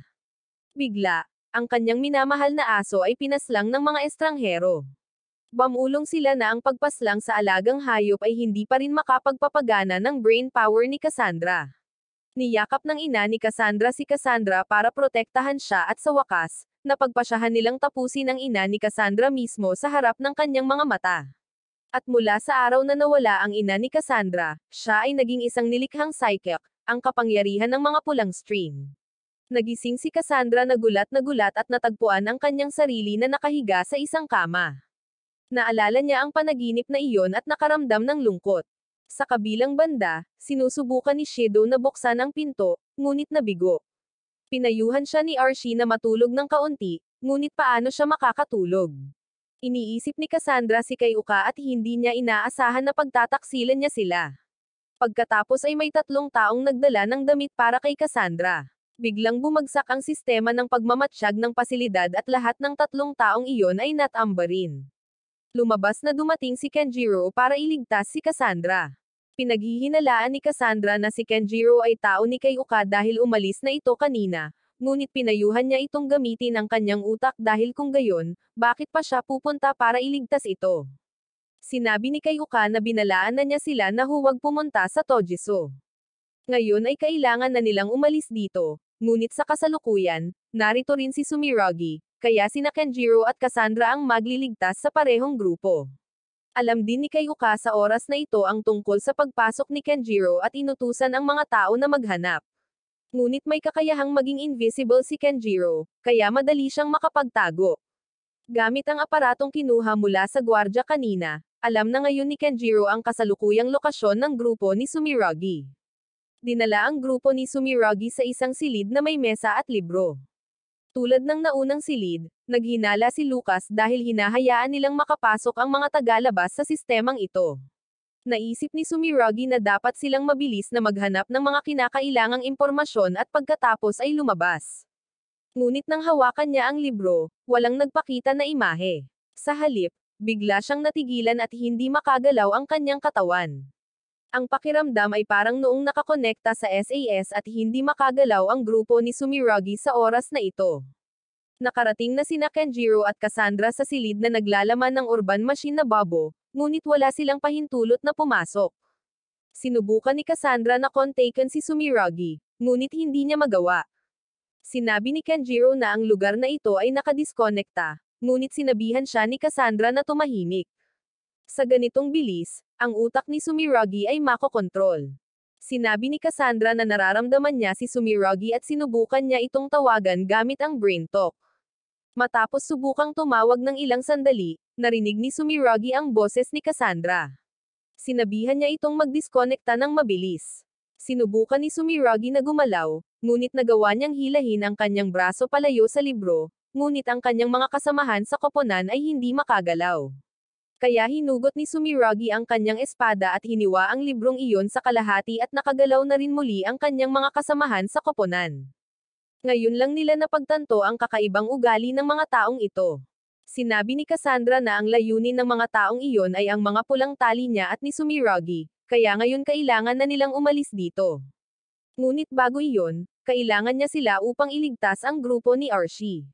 Dahil si Sumiragi ay nasa silid na kinaroroonan ng Babo, nais ni Cassandra na hilingin sa kanya na i-unlock ang lahat ng bagay dito. Ang lugar na ito ay nangangailangan ng mga karapatang administratibo upang makontrol, ngunit maaaring ihak ni Lucas ang sistema. Bagamat pumapayag na tulungan ang grupo ni Cassandra, aalis sila kaagad pagkatapos. Sa sandaling matagumpay na nahak ni Lucas ang sistema, biglang tumunog ang alarma, ngunit maaari ng kontaken muli ni na Archie at Shido si Cassandra. Gagamitin nila ang pagiging invisible upang iligtas ang dalawang iyon. Tumakbo rin palabas ang grupo ni Sumiragi sa oras na ito. Hinaranggan sila ng 3 tao at natamba ni Sumiragi ang isa, ngunit nang bumaba ang maskara, naroon si Cassandra sa loob, na ikinagulat niya. Sinubukan ni Sumiragi na lumaban kay Cassandra. Malapit nang isara ang pasukan, kaya wala na silang oras para dito. Nag-clear ng daan ang buong grupo at pansamantalang nakatakas mula sa mga taong iyon. Ipinaliwanag ni Lucas na si Cassandra ay isang design children ngayon. Kaya, hindi lang si Kayuka, kundi si Cassandra ay isa ring design children. Natukoy ni Sogemi ang mga paparating na kalaban, kaya ngayon kailangan nilang mag-focus sa pagtakas. Nakalabas na rin ang grupo ni Cassandra sa oras na ito dahil sa pagiging invisible ni Kenjiro. Naisip ni Shido na hindi nila dapat pabayaan ang kanilang bantay dahil teritoryo pa rin ito ng kalaban, ngunit sinabi ni Archie na natukoy na sila. Pagkasabi nito, tinawag ni Archie si Kayuka, at ipinakita ni Kayuka ang kanyang sarili. Idineklara ni Kayuka na hindi niya maaaring hayaang umalis si Cassandra dito upang itama ang sansinukob. Pagkatapos ay nagmadali ang dalawang panig upang lumaban. Umiwas si Archie na parang kidlat at lumaban din ang iba. Pinayuhan ni Cassandra si Kayuka na itigil ito kaagad.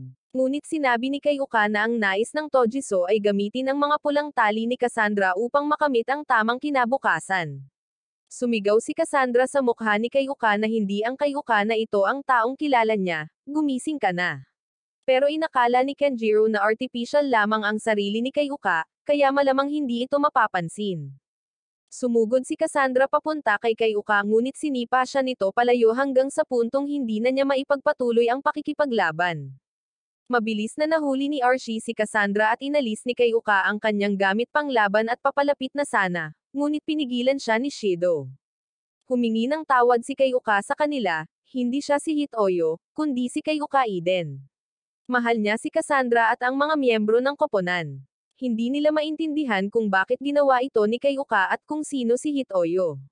Kaya ipinaliwanag ni Kenjiro na si Hitoyo ang nagtatag ng relihiyong Tojiso, may awtoridad sa agham ng utak, at si Kayuka ay isang disenyo na nilikha ng mga bata batay sa mga gene ng Hitoyo na iyon. Sinabi ni Kayuka na taglay niya ang mga alaala ni Hitoyo at kumikilos batay sa kanyang mga iniisip. Pinoprotektahan si Cassandra hanggang sa magising siya sa mga pulang tali, pagkatapos ay inaakit siya sa Tojiso. Lahat ay kagustuhan ni Hitoyo at Tojutsu. Hindi alam ni Kayuka kung ano talaga siya at sinabi ni Cassandra na minsan din niyang hindi alam kung ano siya, ngunit anuman iyon, may mga bagay na hindi na mababago. Mahahalagang alaala iyon at sabi ni Cassandra, tiyak na ganoon din si Kayuka. Tinanggap siya at ang lahat ng nasa koponan ni Kayuka, palaging mainit at mabait, at pinahahalagahan sila hanggang ngayon. Kaya kahit ano pa ang mangyari, si Kayuka pa rin ang kanilang kapitan. Sinabi ni Cassandra na iyon ang tunay na sarili ni Kayuka. Nang marinig ito ni Kayuka, umiyak siya at binitawan ang kanyang sandata. Bagamat humingi na ng tawad si Kayuka sa lahat, nag-ingat pa rin si Archie dahil maaari rin itong maging isang patibong. Tinanong ni Cassandra si Kayuka kung ano ang susunod niyang planong gawin. Susuko na ba siya sa pagiging especially iya at babalik sa Tojisu? Sinabi ni Kayuka na siya ay isang design children at nilikha upang magsagawa ng mga misyon, kaya ang kabiguan ay nangangahulugan lamang ng kasawian. Ngunit iyon ay nakaraan na at ngayon, nais niyang tumayo sa tabi ng lahat. Nais ni Kayuka na protektahan ang lahat dahil ang kahulugan ng kanyang buhay ay salamat sa lahat. Nagtitiwala na rin sa kanya ang buong grupo ngayon dahil ito ang mga salitang mula sa Kayuka na kilala nila. Iniulat din ni Haruoka na nakatanggap siya ng senyales mula sa grupo ni Sumiragi at tila ligtas din silang nakatakas. Iminungkahi ni Cassandra na makipagkita ang buong grupo sa grupo ni Sumiragi, at syempre, sasama si Kayuka sa lahat. Tila nag-aalala ang mga miyembro ng koponan tungkol sa pakikipagkita ni Sumiragi kay Cassandra dahil inakala siya ang pumaslang sa ama nito at gusto rin niyang tapusin ang buhay nito. Ngunit naisip ni Sumiragi na ang ginawa ni Cassandra ay may dahilan at nagkita ang grupo ni na Sumiragi at Cassandra. Kasalukuyan silang kailangang mag-usap, kaya pansamantalang ipagpapaliban muna ni Cassandra ang pagtapos sa buhay ni Sumiragi. Hindi naging madali ang pag-uusap dito, kaya dinala sila ni Kenjiro sa kanyang lihim na himpilan. Tinanong ni Sumiragi si Cassandra kung bakit niya gustong tapusin ang buhay nito. Medyo katawa-tawa ang bagay na iyon, ngunit umaasa siyang makikinig ito. Sinabi ni Cassandra na gusto niyang tapusin ang buhay ni Sumiragi dahil hiniling na sa kanya nito mula 50 taon na ang nakalilipas. Medyo nagulat ang grupo ni Sumiragi, ngunit kung hindi nila ito naranasan, natural lang na magulat. Isinalaysay ni Cassandra, nang pumunta sila ni Sumiragi sa Conad Highway, nakakita sila ng kakaibang eksena. Noong panahong iyon, siya at ang grupo ni Archie ay dinala 50 taon na ang nakalilipas. Sinabi ni Cassandra na mayroon siyang mga pulang tali, brain power na kayang tumalon sa paglipas ng panahon, at mayroon din ito si Sumiragi. Idinagdag niya ang kanyang mga pulang tali at ang brain power ni Sumiragi ay umalangaw at lumikha ng Conad Gate na hindi maaaring isara. Nilamon ng mundo makalipas ang 50 taon, ngunit sinabi ng magiging Sumiragi na hanggat masawi si Sumiragi, mawawala ang Conad Gate. Kaya naman gustong tapusin ni Cassandra si Sumiragi noon. Ayaw maniwala ni Sumiragi, ngunit ang totoo ay may epekto siya sa Conad Gate. Biglang tinanong ni Hana kung si Cassandra ay isang design children dahil nakita nila ang mga cloned Cassandra.